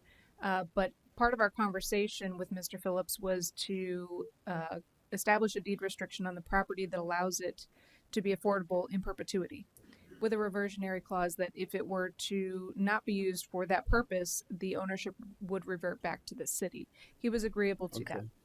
So that's exactly your right. Well, The, that I the can live with. perpetuity Yeah, part of it. that I Yeah. can live with. But again, it's always raise a red flag. What's the intent? 15 years, then turn around and sell it for a profit. Not saying that's what they intend to do, but when we're talking about affordable housing, I can tell you 10 years from now, housing won't be more affordable. So can only go worse. So if our intent and our effort is to create more affordable units, we can't have organization utilize all funding to cap housing. So that's where I stand. I just if people in that space, if you're listening, we need viable project. And like I said, unfortunately, we are where we are. We don't have enough organization or companies that getting into that space bringing us good project. I know what I'm saying. I know what I can do with $500,000 personally. So to me, we're not helping. We're not utilizing our funding properly. Um, and I applaud them for their effort. But man, we need better project, Macedonia. We need better project. I'm not happy with what's coming forward. So even with the perpetuity, I'll support it on that note, but I wanted to make sure I'm clear. Future project, bring us decent stuff, things that are sustainable, things that are efficient. I want to see all dollars at work for good reason, and I just want to. I'm supporting you tonight, but I just want to be clear. Okay, I just wanted to get that because this is something that you're working closely with. This is something that you're passionate about. Absolutely, yeah. And I kind of have an idea. I have a little bit of experience when it comes to that. So to me, some of all the way our fundings are being utilized, they're not being utilized for in the most efficient way, I should say. We're not getting good return. So what else would you like to see? Give staff some direction to see what other programs you like to benefit. And specifically, I know they are meeting what I think within our scope. They are meeting all the check mark. What I'm saying, Mayor, I think for what we're putting out, the return in terms of we should be able to see better product, more unit per dollar. Oh, okay, I see. that's the point I'm saying. So, like the triplex to me, it's not viable at all. Nearly $500,000 to get what they said they're gonna do. To me, that triplex should have been flattened and bring something brand new. Maybe build a not brand new triplex, something that has more viability, more life to it. To me, just not good use of that funding. So, but I know that's beyond us. So this is the home investment partnership program, correct? So, and I just want to peel this onion back a little bit more. So should we go down this page if we're not getting those programs that are worth it, or and this is a viable question at this point, because if we're not getting the return on investment, I agree the perpetuity is a critical component to that, right? But if this is not the best, then why even go down this page? Well, I think part of the challenge we have, we have time going against. Right. So that money must be dispersed by October 1st, September 30th. She said October 1st is normally when So the program year begins, but you really can't do anything until you have that signed agreement. That's right. We're dealing with time, and when we put the RFP out, we only had 2 applicants, and one of them pulled out. I see. Yeah, a Community of Hope pull out, and we only end up with 1. So over and over again, to reiterate my point, we need better. I'm just putting it out there. We need better product, or better, proposal. I guess the question at this point would be, we had two applicants and one pulled out. Do we know why that one pulled out? They just felt that their proposal wasn't what they wanted it to be. What they wanted it to be, or what we No, would what like? they wanted to put more into it, and they couldn't at that time. Okay. Because it was a very short period of time. Normally, our RFPs are out for 30 days, and they really didn't have the adequate amount of time. You're talking about 6 lots, and they were thinking, okay, we really want to design the 6 lots. So what we took from that was, next time we do our RFPs, extend it out. Okay. And we've done that with other grant programs. So that would make the up for difference, 45 is what I'm hearing? Yes, if You extending that RFP time, but how does that equate to the deadline of the money's got to be spent by a certain amount of time? This year, there was no way, because we had to stick to the 30. So when did we find out about it? When did we find out that we had that funding, that it had to be spent within 6 Every months year, or so? every year So when it's we get every the year? agreement, the clock starts ticking. Oh, man. And by 9:30, you have that encumbrance deadline. And so how can we improve that process? It's difficult to say, because the county tells us how much we're going to get allocated, Ah, and then you have the agreement, and the funding amount can change or shift. Just depends. okay. Yes, sir. If Councilman Johnson. if we guest appearance, if we were to extend it by 15 days, and then say in this instance that would push us to the next council meeting in August, would that still work? Or if we're approving in the first council meeting in September? As long as we have the agreement executed by September 30th. Okay, With that's an what I'm thinking. organization. We can get those 15 days and then approve it in September 1st, or whenever first meeting in September in the future. But I'm with you. This reminds me with the CDBG. Originally we were just having the same applicants over and over and over. And I'm like, man, we gotta get more. But staff did a great job, kind of just getting it out there. So I'm with you, Deputy Mayor. I know what you mean. Is there a way we can throw a net a little bit larger area? It seems like the same. Would that help the process? Where I'm not sure how we put out the RFP.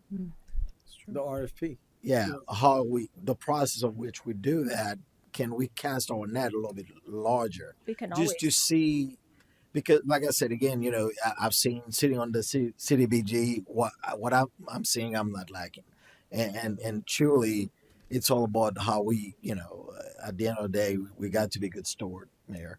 And I want to make it clear, it's nothing against Macedonia. I just want to make sure I'm being a good steward for our tax dollars. Thank you. Is that? Thank you. Yeah, Madam Chairman. Can I check? Oh, that was the building. Yes, I'm going to issues. actually give it back to Joan, and also maybe she can talk a little bit about timelines if there's anything else to share there. Yeah. So I'll start with saying something that Evie didn't touch on, but it's critical to this, is that the home program requires us to allocate a certain amount of funding to a CHODO annually. And a CHODO is a HUD certified community housing development organization. There are only 2 in Brevard County. Macedonia is one of those 2. CHI is the other. And so this meets that set aside. So I just wanted to kind of note that. The other thing. So the option is it has to be a CHODO. There's only 2. There's only 2 in Brevard County. And the other one pulled out. The other one didn't submit. Didn't even submit. Right. So this meets that requirement. The other thing to note is, because they are a CHODO, they are familiar with the program, they are familiar with the funding organizations and things to help secure funding for affordable housing, which, as you know, can be very difficult.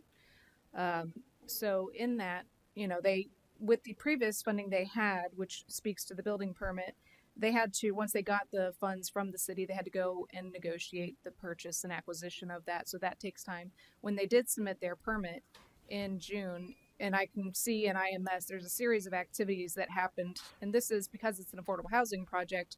Building department expedited the reviews on this. So you can see they go back and forth June, July, August, and I can see all staff's comments. And what they were disapproved for is not something that's out of the ordinary for a building permit.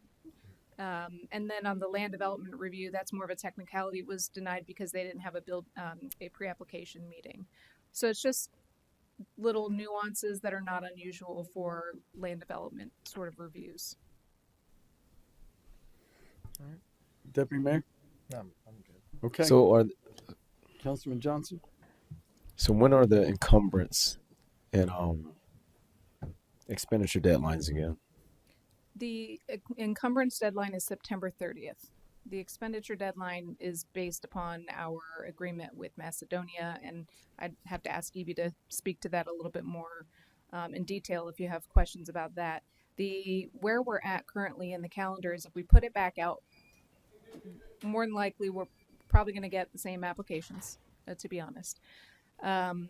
The other issue is that when we put it out, depending on the amount of days, staff has to then review those, and then it has to go back to CDAB unless council decides here tonight that they want to skip that piece. And I guess I would ask city attorneys if that's something that we can do, and then bring that forth, and then we've got to execute the agreement. I don't see why that can't be an option. To start the whole process again? Well, I'm open. I'm open to different options because we don't have to. Just like with some items with the planning and zoning, we don't have to bring it back to them. My concern is what she said, that if we do that, chances are we're going to get the same application. But the second person might put something forth better. Competition. The same that person. causes Macedonia put forth something better too. I would, yeah. Okay, so let's move in that direction. So we're just not going to move with this item, right? What do you need, Madam? Well, I just want to be clear. So you want us to put it back out for probably as much time as we possibly can, but still giving us time to review it and bring it back to you before the September deadline? That's what I just heard. I just want to make sure, like, is that possible on the timeline? Are you saying it's, I mean, I don't know enough about the timeline. Okay. For So should we have notifying things. Evie's come up to see if, can you break down the timeline? Are we keeping the same RFP? Yeah, the same RFP is the question. So for seniors and veteran housing. The scope is fine. I mean, yeah, we I think, yeah, it was seniors, and I thought veterans were part of it as Correct. well. Mm-hmm. Okay. Yeah. Yeah, I remember the veterans part. So they're looking at the calendar now. We can talk through it if you'd like. Because the second council meeting is September 19th for the month of September. I don't know what public notice requirements they have for that program. Yeah, what sold me was the veteran portion to this. Yeah, because I think the scope is good. It's just product.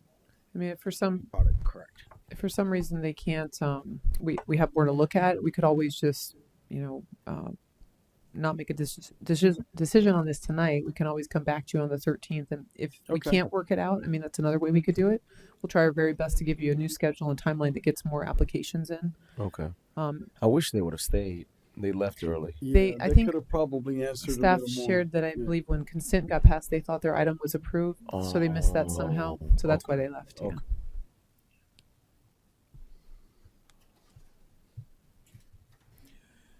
So with the timeline, we're discussing the announcements because I remember last meeting we missed a few opportunities because we thought we had enough time for the announcements. As I made it clear already, I really like the comptroller. Maybe we could revisit that in the near future. I call it an IG. You call it not, comptroller, but ultimately that's. Oh, did you? Oh, awesome. Yes, sir. Awesome. But yes. Any determination? So it's going to be tight. But if we were to reissue the same RFP tomorrow, we would close the RFP on Friday, so tomorrow, August 2nd, close the RFP on Friday, August 23rd. We would be in a hustle to get the staff review and everything compiled for September 5th, but that would have to be the latest we could go to council because we don't want to be up against the deadline of the September 19th. and trying to get the agreement and everything executed. Because once we get too close to that deadline, I think it's And I think the direction of council would be same scope, but better product would, and we can add. It won't take long to add in the RFP that property is going to be required to be deeded in perpetuity for affordable yes, housing with a yes. reversionary clause. City can take over. Okay, cool, good direction. All right, so we'll bypass this. This will go. What do you need on this item, Are we Terry? bypassing CDAB? This is good enough. Yeah, staff is clarifying. Table it. Skip CDAB. Say again. So you want to skip CDAB, Yes. correct? Okay. Yes, we will. I don't think you have to make a motion at all. We can just Okay. leave it. All right. If that's okay with Terry. Going I'm to sorry. table it. I would You wanna just recommend making a motion to table it. You don't need a date certain, but you can motion to table. Okay. Motion to table. But if we I got a motion to table by Councilman Johnson, seconded by Deputy Mayor Felix. All in favor, signify by saying aye. Aye. Aye. Passes 3-0. Just before we go to item 8, just wanted to talk a little bit. I know I didn't pull it, but just item 7 with the BCRA funds.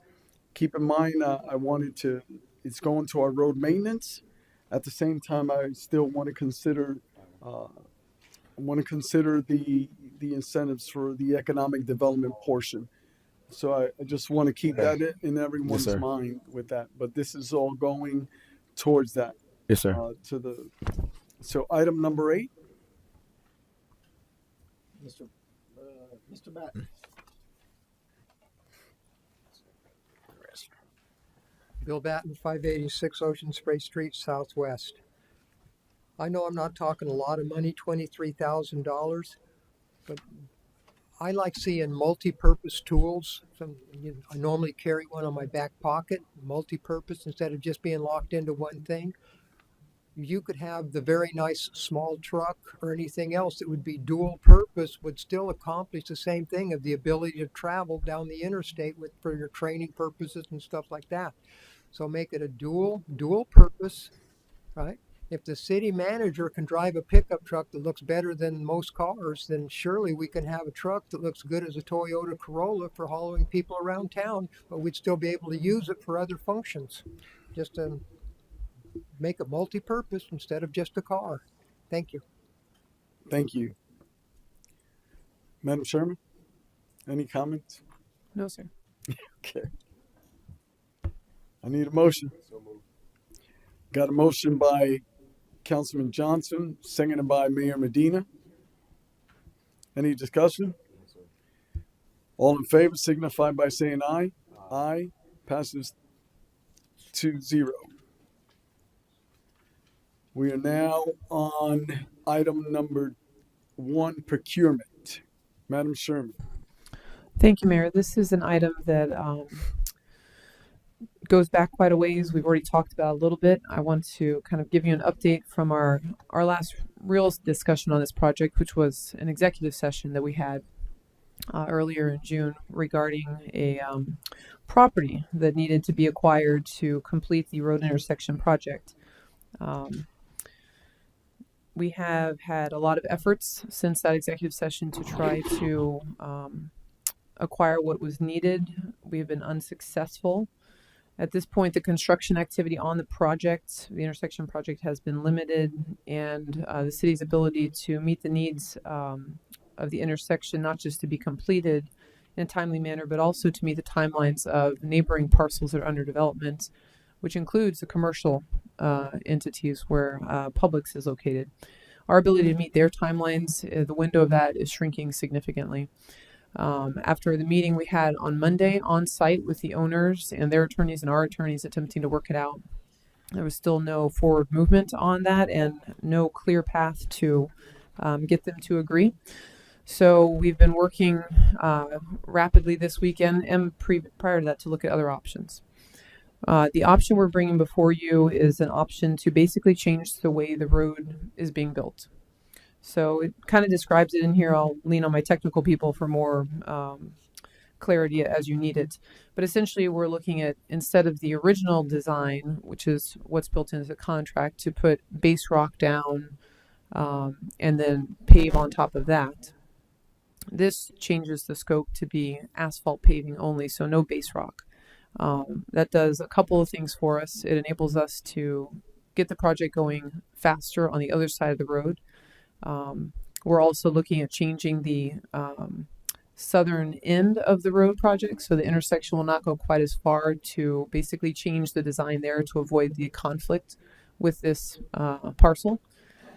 Some of that requires Brevard County review and approval because they are the permitting agency on this. So we're working through that with them. Ultimately, the scope for that change, the design change, which will actually shorten the road, will result in a deductive change order, but I don't have those numbers for you today. So I can't tell you what those will be. I know it will be a reduction, but what that is, staff is still looking at. But essentially what this would do, this change order would enable us to change the scope of how we're building the road. It's called overbuild. We would be doing asphalt runs up and down the road on the east side, and it would be done through night work, which is also part of the additional expense. But this would absolutely meet the timelines to complete the intersection before the end of the year, to make sure it is done, ready, available, and accessible for publics who wants to open before Thanksgiving. And that's been their timeline, to make sure that they can complete and meet those goals as well. So there's certainly more we can talk about if you have questions, but that in a nutshell is why we're bringing this change order forward tonight. And I'm happy to talk through that with y'all. Why are we in this position, man? So my understanding is about 3 years ago, one of our engineering design professionals made a mistake. Should have handled this at the beginning and did not, and that is why we're where we're at today. This is a costly mistake, man. Any questions, council? Speaker cards, Deputy Mayor. We're on procurement 1. Bill back. Mr. Batten. Could have guessed that. Bill Batten, 586 Ocean Spray Street, Southwest. A little bit of history. July 2022, budgeted in for this project, $5.5 million. December of 2022, they had an overcost run of $22,000. May of 2024, they had an overcost run of $923,000, just shy of $1 million.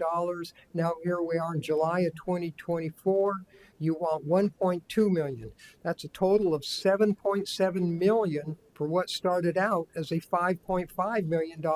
That's a 40% overrun based on design engineering. Okay, that being said, right, could it be because the city currently has $17 million in Nexus 32909 that people start saying, oh, we see this money, let's see if we can get it? This is how optics appear to Bill Batten. Yet the residents have to pay for a $9 million bond for the St. John's Heritage Parkway to Babcock, from 95 to Babcock. Since we have second point, our annual debt payment lower our total budget to help our total budget. We could use that and pay it down. We'd be done. Then you wouldn't have me talking about how I have to pay $9 million for something the builders were supposed to have done. Right? Next question with this road being in on the county and the city, the county is planning on bringing in all this new development. They have a whole new development coming in down there that they want to build, but they don't have water and they don't have sewer, but they're getting ready. They're talking with us that we provide it for them. I understand it's a dual process governing, but let's see what they're kicking in to help us to try and make some of this stuff work. Because if we say, no, we're not going to provide you water and sewer, they've lost an entire massive development down there that they spent millions trying to get. We have a little bit of power now too. I don't want to piss off my county commissioners, but sometimes you got to squeak to get the oil.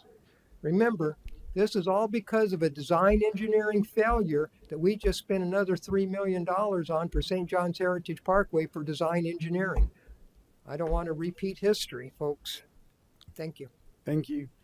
Any other speaker cards? Madam Sherman?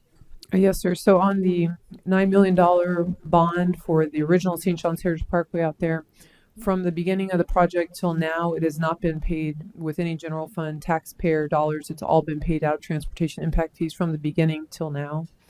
That is one of the debt service items that finance reviews every year with our outside financial advisors to see if it's beneficial to the city to pay it off early. I know they're meeting again with the team actually tomorrow, so I'll know if that one is potentially a good fit for what you're describing, which is a pay it off early, use the impact fees. If that's doable, we'll look at it. Those impact fees, though, are also, what we have right now for the future needs for widening Babcock, for example, which is tens of millions of dollars. So we'll have to look at that if it's an option. And regarding all of the projects in the county and the city in the south part, we are working with their public works team, their growth management team. There's a lot of coordination that goes on between our agencies on these projects. They reached out to us just today about one of the projects, the Rolling Meadows Lake area. So we're going to be talking with them soon about that. We believe that with that area down south working together, we actually can. The goal is to get more out of the developers, whether they're in the city or the county, to get more out of them to, meet our public safety needs and those issues. So we're working on that. And right along that same vein is the transportation impact fees. Yes, sir. That we're looking at and increasing after that study. As we do, Mayor, if I may. Go ahead. Yes, sir. As we do that same mind frame, we may want to consider looking for recreation as well. Get some parcels, potentially another community center. So we have northwest, northeast. Regional park takes a lot of acreage, but at least a community center. Regional park as well. It's a lot of acreage, but we can get there's property out there. True. There's an incentive. Community center at least, pickleball center. But yeah, it's very. Copy that. So we're on procurement. No other speaker cards, Deputy Mayor? Yes, sir. All right. So, gentlemen, I need a motion. What's your pleasure? So moved. Second. Got a motion by Councilman Johnson, seconded by Deputy Mayor Felix. Councilman Johnson. I would just like to make sure we also review any other projects from the engineer, being that we're already this far in. I know. Yeah, that's all. So, if I'm hearing Councilman Johnson correctly, we need to make sure review all these issues. It is a costly mistake, so I'm in agreement with you. Perhaps we don't know what else downrange. We're already working on it, sir. But we definitely need some QA, quality assurance on this. And that not just this project, but all projects that are coming up. Agreed. Deputy Mayor? Mayor, I don't have anything to add. Okay. It's you guys said it all. Got a motion by Councilman Johnson, seconded by Deputy Mayor Felix. All in favor, signify by saying aye. Aye. We're now on new business item number 2. Madam Sherman. Thank you, Mayor. This is a series of purchases of vehicles for the fire department using impact fees. It was mentioned earlier, it's about $6 million in impact fees. This is one item that you'll see tonight, but you're going to see an even larger discussion item at your next council meeting on August 13th, as we are rapidly trying to provide funding solutions for the public safety needs and specific to the fire department. What this item does is it prepares us in several areas.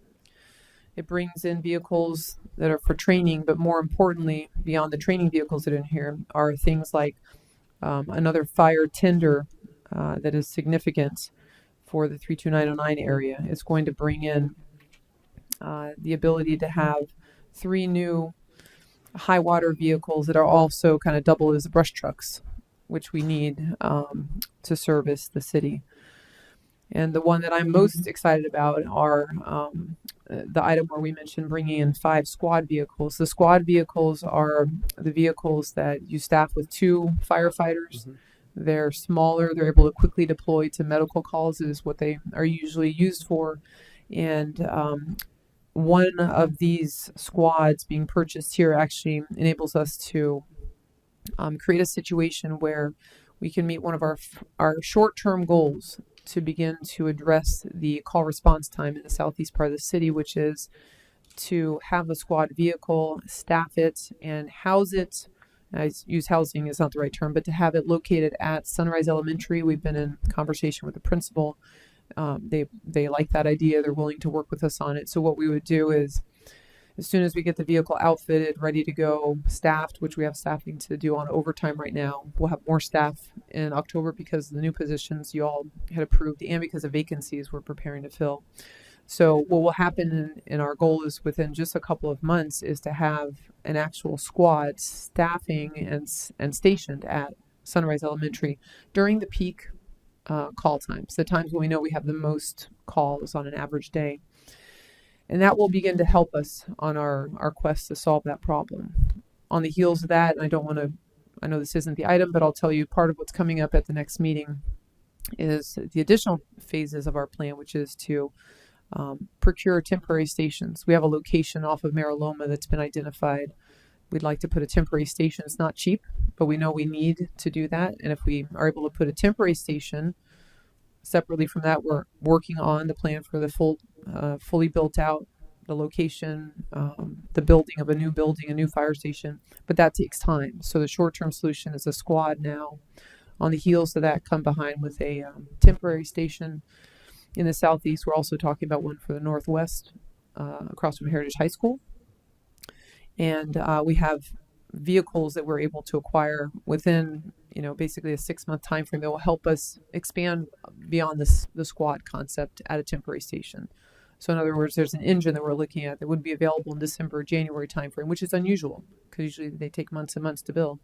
If someone canceled the order, we're evaluating that now to bring that back to you because we'd like to use that for the fire station in the southeast part of the city as well. So we're trying to rapidly put all the pieces together to get the staffing, get the equipment, get the stations set up down there as well as the northwest. So this item is about just the vehicle. So more to come when we discuss that at the August 13th meeting. Yeah.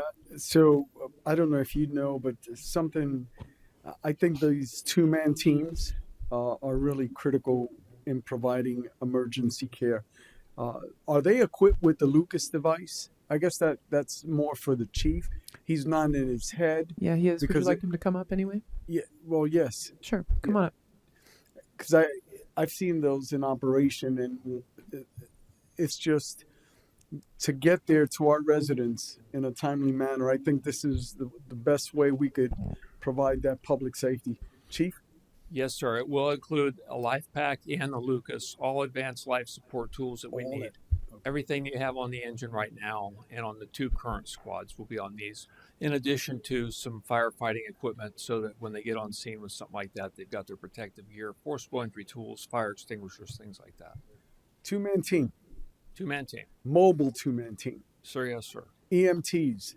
Paramedics. That is gun ho. That's like a really first responder just hitting the pavement. So thank you for that. That's I love that they're so mobile in those F1. What is it? 150s, 450s. Well, what we're getting is the F450s with it looks like a utility body on the back. If those of us that are old enough to remember the old TV show Emergency Squad 51. Yes, sir. It's pretty much identical to that. Copy that. I'm old enough to see that. I actually love that show. Thank you, Chief. Appreciate it. Thank you. I have a question. It might be for the chief. Chief, you might want to do an about face. Yeah, sorry, sir. Because I'm playing back the presentation you did for us, sir, and I appreciate it. Would it be more efficient to allocate all this towards Fire Station 8 to at least get that going? Well, we are working on Station 8, but right now we don't have the equipment to actually respond to some of these calls. And where I'm having a problem is we're using our engines for all. We have 2 squads, 1 and 2, and then the engine companies and the ladder companies, our ladder company takes care of the rest of this. So those fire apparatus are out of service when we're running on medical calls. And then when we go to the south end of the city, what a lot of people don't understand is when we're in the north end of the city, we look like we're really heavy staffed. But as we move the apparatus and resources south to respond to calls, now we start stripping the north end of the city and we have extended response times there. So these will allow us to run the bulk of our call, which is EMS, medical calls. It will allow us to run most of those calls in these vehicles and not have to send the engines, so we can keep the engines for the fires, the accidents, the hazardous material calls, and any other ALS kind of our advanced life support calls that come in. So these are things that improve our efficiency, and we are working on trying to get, like it was mentioned, the temporary station and things like that we could get in there while we're looking to build the more permanent station. Okay. So it's part of the plan to just make sure we're doing as much as we can efficiently with the funds we have and utilizing the impact fees as opposed to going to general revenue. Okay.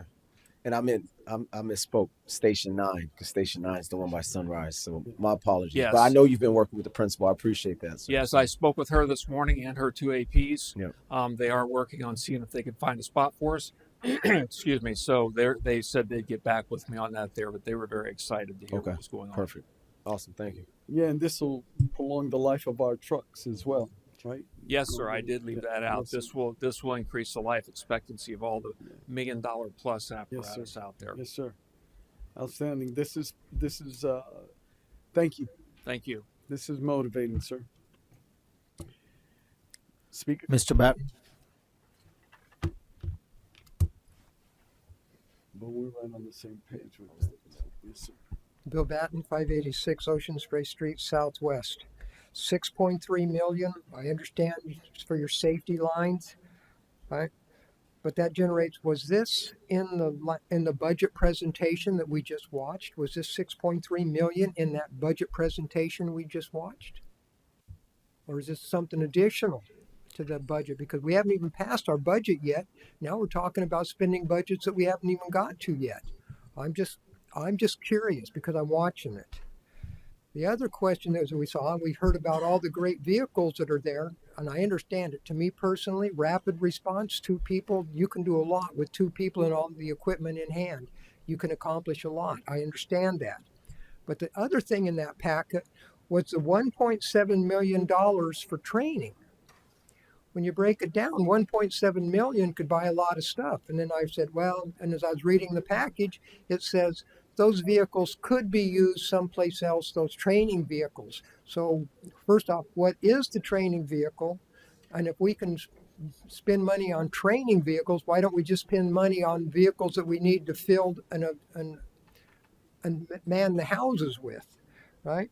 The other question with that one was, current residency just shy of 140,000 residents, and that's what's determining how many fire stations we have, how big the city is, how have they spread out. That's determined by our population. That's what's governing all of this. Well, my suggestion is maybe we have to hold off on the growth of the city until we can find mechanisms to make our safety function coincide with the growth of the city instead of always being backtracking and trying to catch up. Case in point, they pulled it for tonight's off the agenda. We were looking at 789 homes being built off of Malabar Road, and just for a family of 4, that would have been an additional 3,156 individuals that would have increased on. That we have to increase our fire and police response for. So my suggestion is see how we can slow the growth down until we find the mechanisms that are going to fund the police and fire. That's where I'm at with this one. But if they have 1.7 million for training vehicles, well, then I'd rather see $1.7 million into real firefighting vehicles. Thank you. Thank you. Madam Chairman, you want to call up the chief? Yes.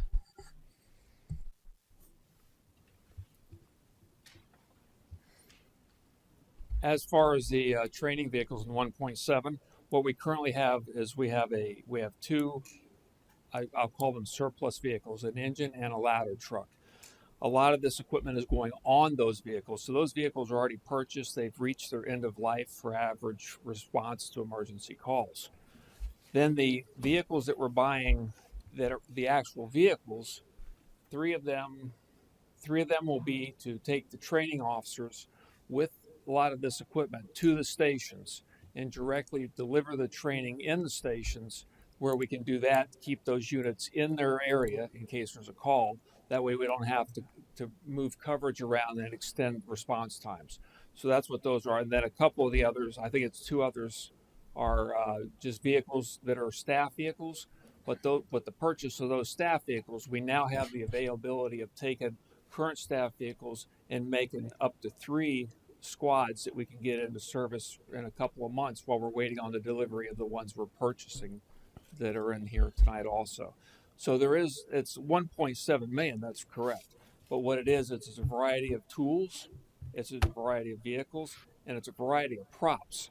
In that 1.7 or that money there, a lot of that is props. The flashover container we talked about, which not only saves lives of the firefighters, but it also shows them how to reduce property loss when they get into that kind of environment. Props to show us how to ventilate a roof properly. So when we're on the roof, we're ventilating it safely and we're not falling through the roof, which happens too much. We have windows that are going to be installed in the current tower that you purchased for us so that we can beat up the windows and force entry without damaging the current tower. We have walls in there that will also go inside of that building so that we're not in a big open void constantly going to the same place. Now we're able to switch it around so it's more like going into different homes and things like that. We also have in there, and some of these things we're not exactly sure on. I'll be honest about that right now, is infrastructure on that cost there. It includes water supply and electricity, concrete, those kind of things. We do not have the water to adequately run the training center.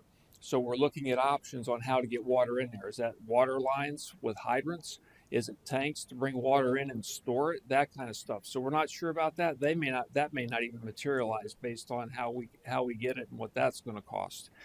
Electricity, we have nothing out there at night to have lights, right, so that we're safely functioning out there while we're training. And nighttime training is required as part of our training through the ISO to reduce the fire insurance premiums. We also have in there concrete. You'll see concrete and things like that.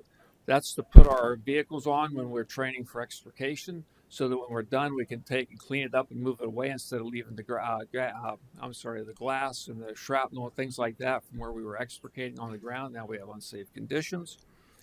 We have confined space rescue and trench rescue. These are calls that we go to, but we have no place to practice on how to safely get into these environments without getting ourselves caught into a position where things are collapsing around us and we're losing the lives of firefighters. So yes, there's that 1.7 has lots of vehicles. It has the vehicles, but it also has a lot of things that we need to make the training section functional and to deliver it off-site so that we keep the units in their districts and continue to do what we can to reduce the response time.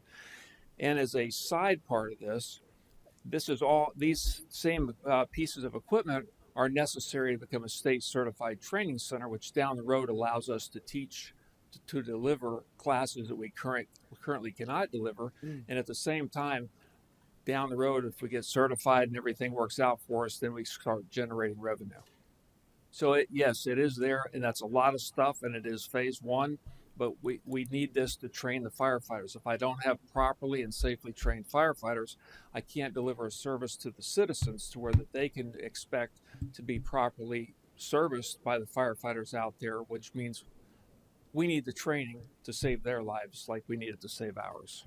Yeah, I like what you said about the light system as well, Chief, because I witnessed the fire in the evening, right? And it gets challenging. Yes.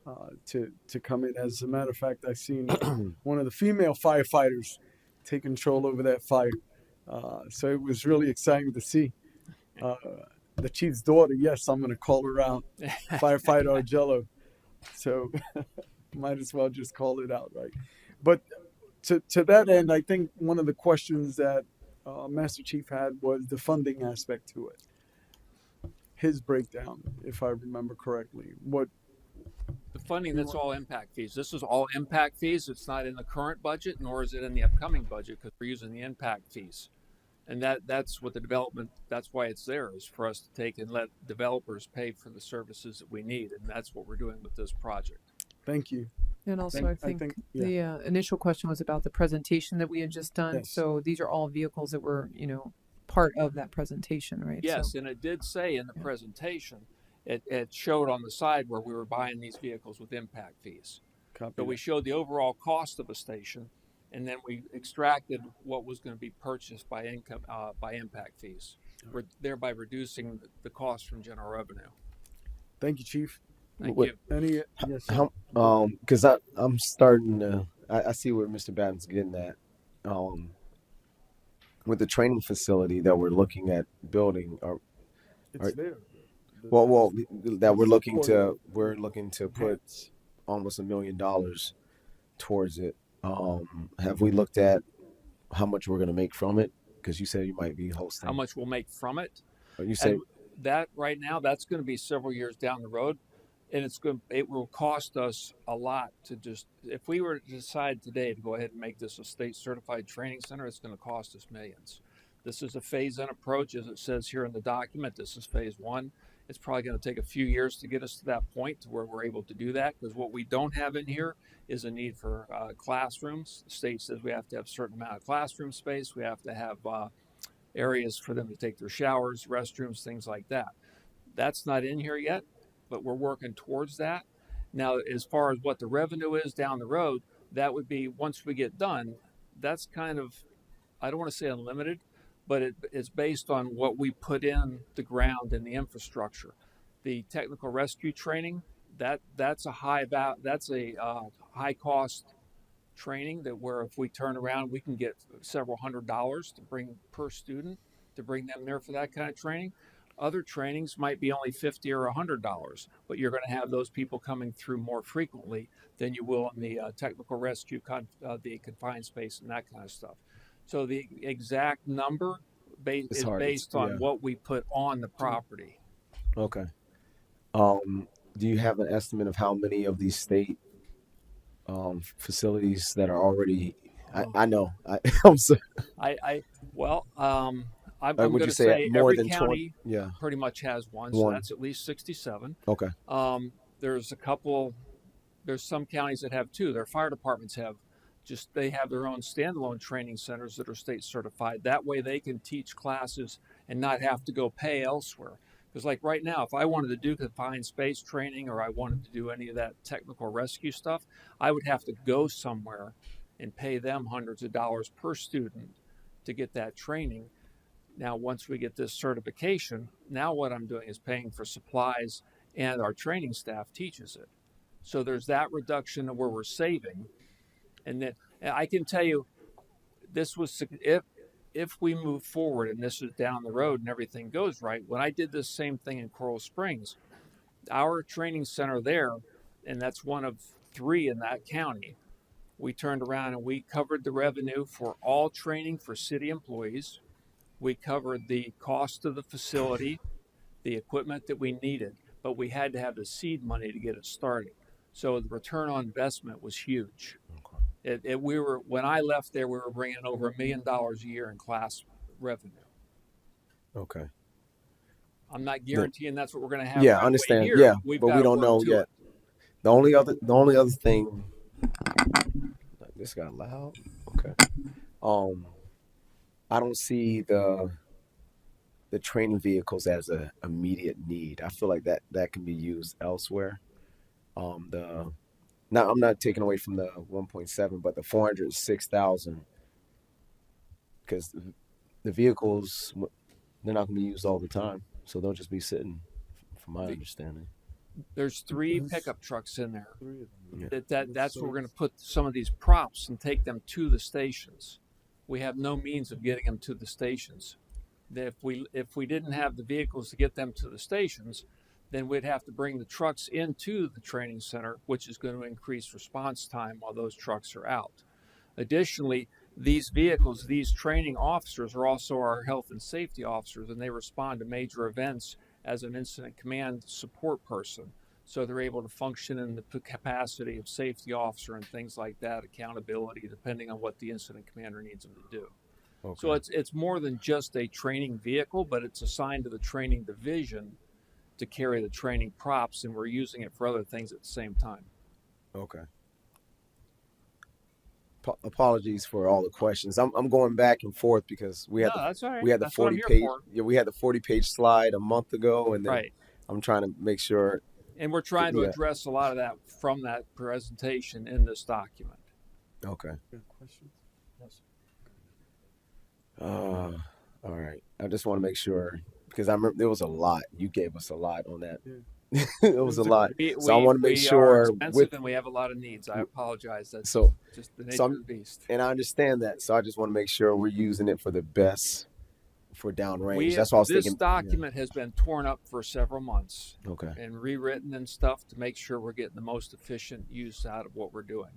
It's been ran through legal for their approval. They have been extremely helpful in telling us what we can and we cannot do. Okay. You know, like the staff, my staff has thrown ideas back and forth. This has been a well-researched document to get us to the next level.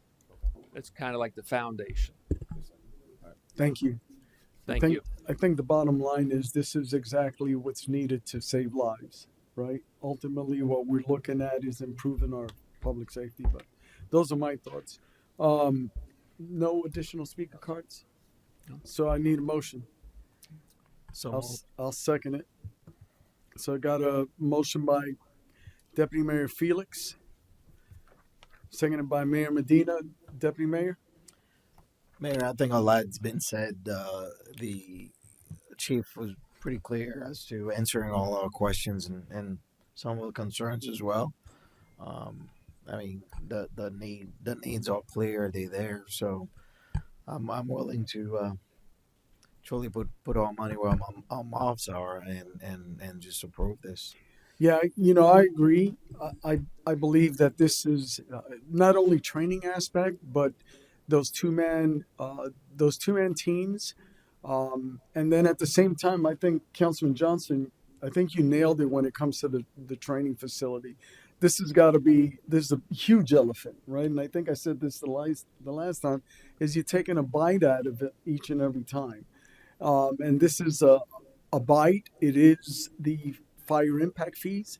And there's a huge need. And I know for a fact that these two-man teams equipped with Lucas device and those critical equipment, that critical equipment would save a life. I've had the honor and blessing to be part of that at one outing with our first responders. So I wholeheartedly believe our primary goal is to provide public safety. So that's why I seconded this motion. Is there? Yes. That's what I'm going to say. Is there? You can shake your head yes or no. Is there already a other city or municipality or the county with a training facility? Okay. Brevard County. Okay. So, any other questions or comments that you wanted to? I have a motion. I'm just thinking it might be, I don't know, it might be cheaper to use theirs. Or So, you want to come back up? I'm sorry. I'm because this. I don't think we've ever approved. Yes, it's a need, but I don't think we've ever approved the amount this much in one. Yeah. One. That's. I didn't understand the question. All right, Brevard County. There's Melbourne or West. You said county. You said Brevard County has one. Brevard County, it's about 25 minutes outside of the city of Palm Bay, off 95 in O'Galley. Am I saying that right? Yep. Yeah, easy. out to the west. Yes. Out to the west. Yeah. Yes, sir. By the flea market. Yeah. So that means we're taking that truck out of service for, if it's a 4-hour class, at least 5 hours that we're going to have to cover that area. Any other questions? Yeah, it's I don't think since it's been a large chunk. No, it's huge, but yeah, there's a huge deficiency. There's a huge need. Yes, sir. So I got a motion. Thank you, Chief. Thank you. I got a motion by Deputy Mayor Felix, seconded by Mayor Medina. All in favor signify by saying aye. Aye. Aye. Any opposed? Passes 3-0. We are now on reports. Ms. Councilman Johnson. I'm good, sir. Deputy Mayor. Thank you, Mayor. Thank you. I may take Councilman Johnson's few minutes to go. I have a couple of items to address. I'll start with the least excited item yet first. I'd like you gentlemen to consider um, to expedite the process of the appointment. Currently, we're on our second meeting, so the next appointment scheduled on our next council meeting. What I'm proposing is to take the opportunity to do it during our land development code special meeting. Then that would give the appointee the opportunity to sit in that meeting, and also the first meeting in September, they'll be good to go. That'll be the official first scheduled council meeting. I know currently it's scheduled to take place on the first meeting of September.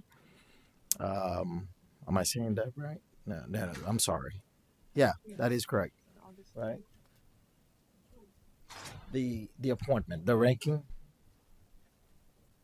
So the ranking, you're talking about the ranking process for appointing. Sure. It was going to be held at the August 13th. August 13th, I'm sorry. Yeah, that's correct. Yeah, so instead of doing it on the 13th, we would do it on the 8th. That'll give the appointee the opportunity to sit in that meeting on the 13th. That'll be their first official meeting. That's one part. Second part to that, historically, an appointment, the appointee don't get to swear to uphold the Constitution, the state constitution, and our charter. My understanding, that's the historical fact where they get appointed, then they start working. Same thing for a board, because the process is the same process as a board. So when you get appointed on a board, you don't get to swear, right? You just go ahead and you have to adhere to the Sunshine Law and so on and so forth. But as far as taking the oath, that's not historical. So what I would like for us to consider moving forward, hopefully we won't have to do this too often, but doing an appointment as well, to me, it shouldn't be any different. Rather, if you're going to sit here, you should take the oath. That's something I wanted to throw out there. Number one is to expedite the process, do it in our next meeting. And number two, for that individual, potentially be ready that night, because they get to sit part of that meeting as the appointee and to be ready to take the oath. So if you guys would. So you're looking for consensus, I take it? Correct. So first of all, you know that I believe that system's flawed, right? But to that end, I think that's a great argument of raising your right hand for anyone to sit on this dais, right? I'm not supportive of rushing the process. I say we play it out the way it's already is. But again, I'm just one person on this dais. I don't know how you guys are going to feel about that, but I just feel that if you raise your right hand, it should be, if you're going to sit on this dais, you should raise your right hand. I'm not for rushing the process as it is, but be that as it may, you gentlemen, the consensus is it lies with you, because I'm a nay on that. Is expediting, are you looking at it from a It's budget standpoint? A week before. It's surely a week before. That just give that individual an opportunity to sit into that land development code meeting as the appointee. So we basically doing it the week before, instead of doing it on the 13th, because that's when it's scheduled to take place. That's exactly correct. Right. So That's just doing it a week before. And Ms. Leffler, how many applications do we have? We have 5. As of this afternoon, it was 5. We may have had an additional, which may be 6, but it's either 5 or 6 right now. Yeah, I'm fine. Definitely, raise your hand on the Bible, doing the oath. I'm with that for sure. I'm fine with expediting it too. My thing,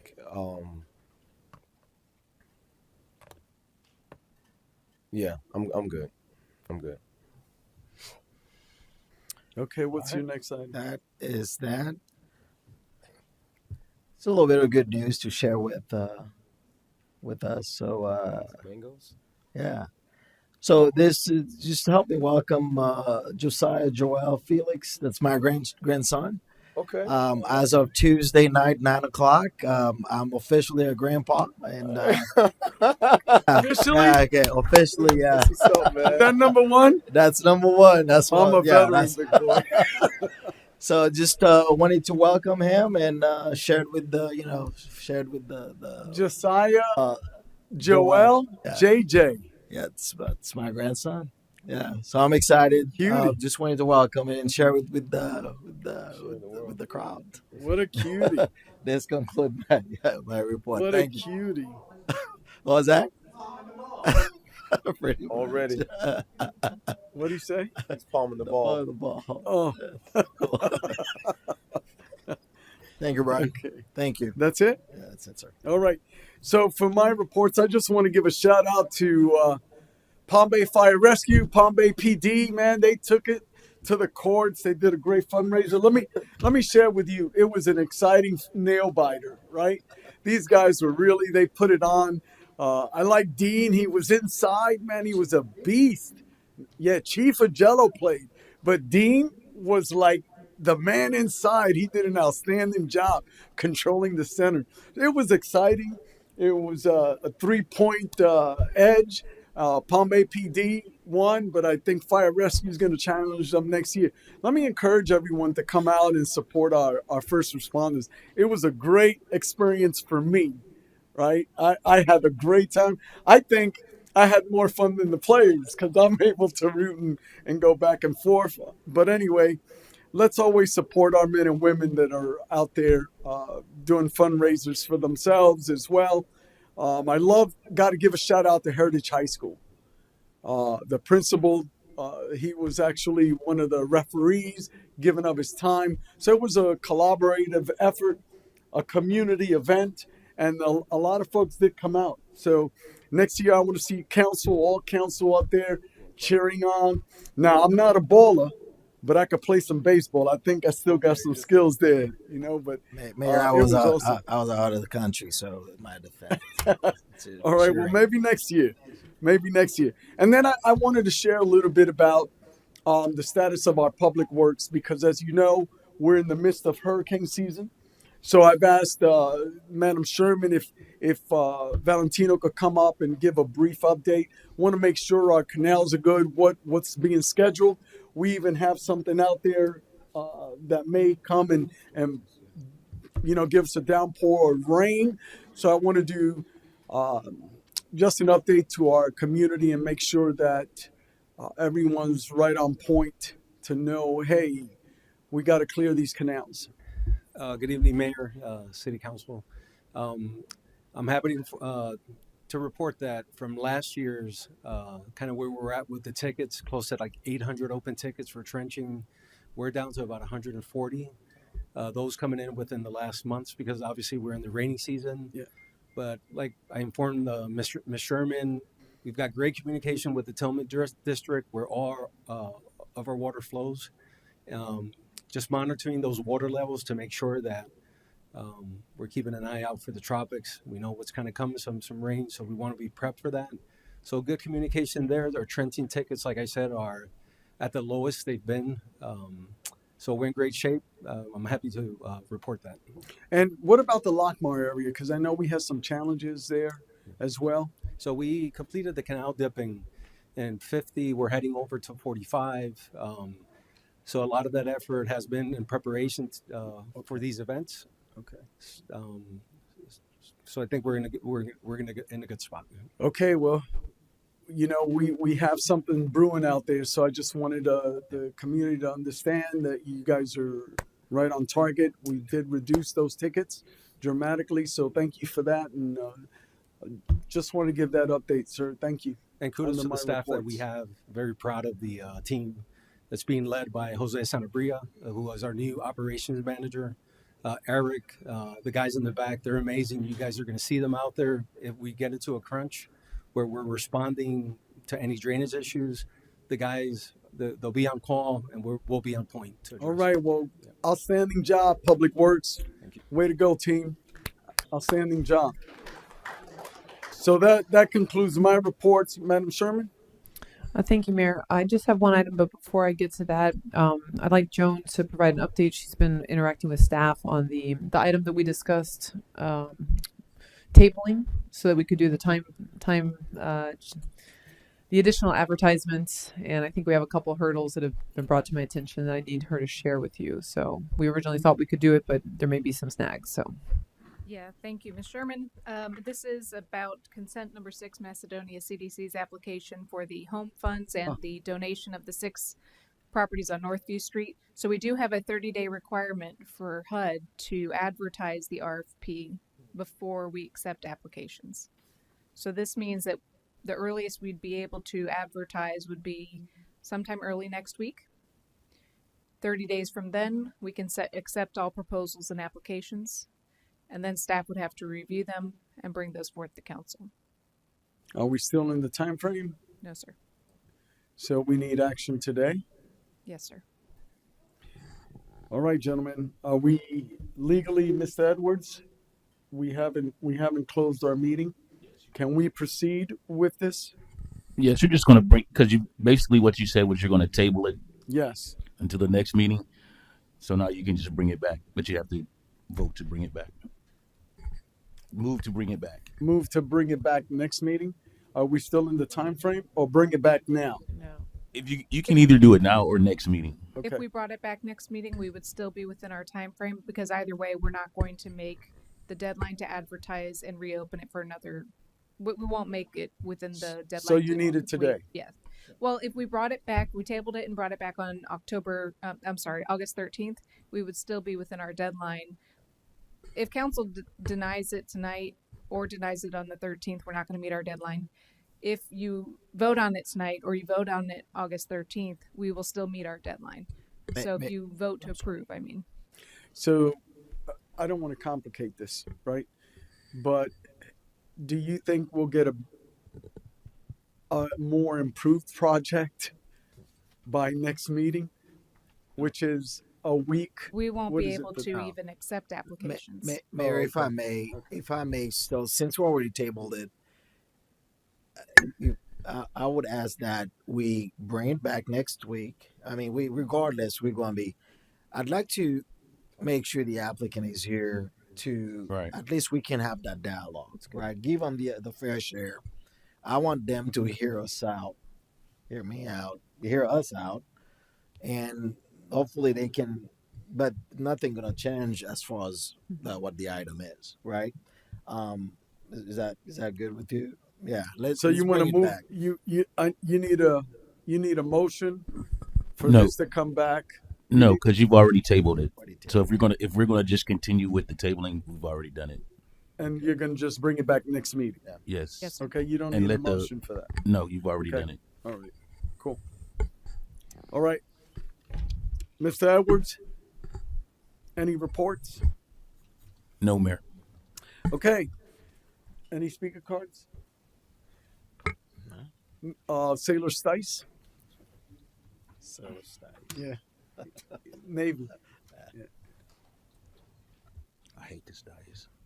I just want to take a moment So to weird. Robert Stice, 1796, Windbrook Drive. Thank you for looking down the road at a box, as it were, to get some additional capacity on the south side to help mitigate that fire response time. I think you hit it on the head, Mr. Mayor. You know, in my mind, your number one priority of council is to protect, and that's what we're looking at. So appreciate you doing that. There's a couple different ways to slice that. You hear people talking about you should have just bought another piece of equipment, but you get You get two firemen down there with some capacity. They can kind of bide their time until some help arrives. So, proud of you for doing that and stepping out of the box. Good job. Thank you. Thank you. Anyone else wish to speak? So, yeah, Master Chief, and then Mr. Agari raised his hand.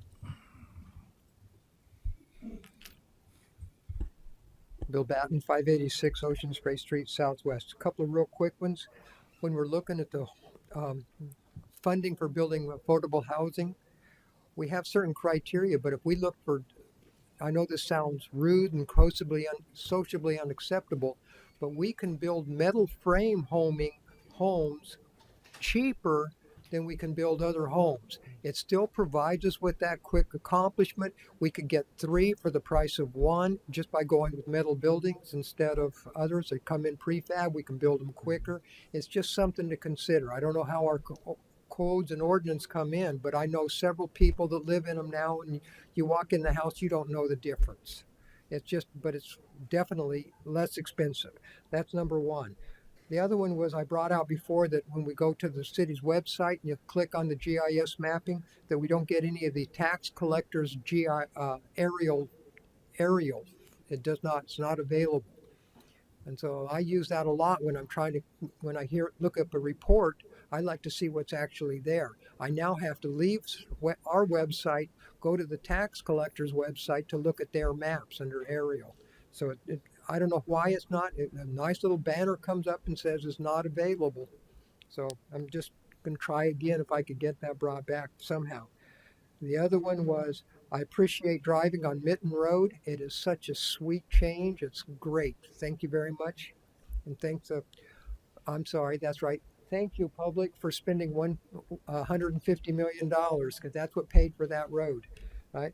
The last one was on the appointment of seat 3. Did we meet everybody's criteria that was trying to submit? Did we run that time frame past? Okay. Thank you.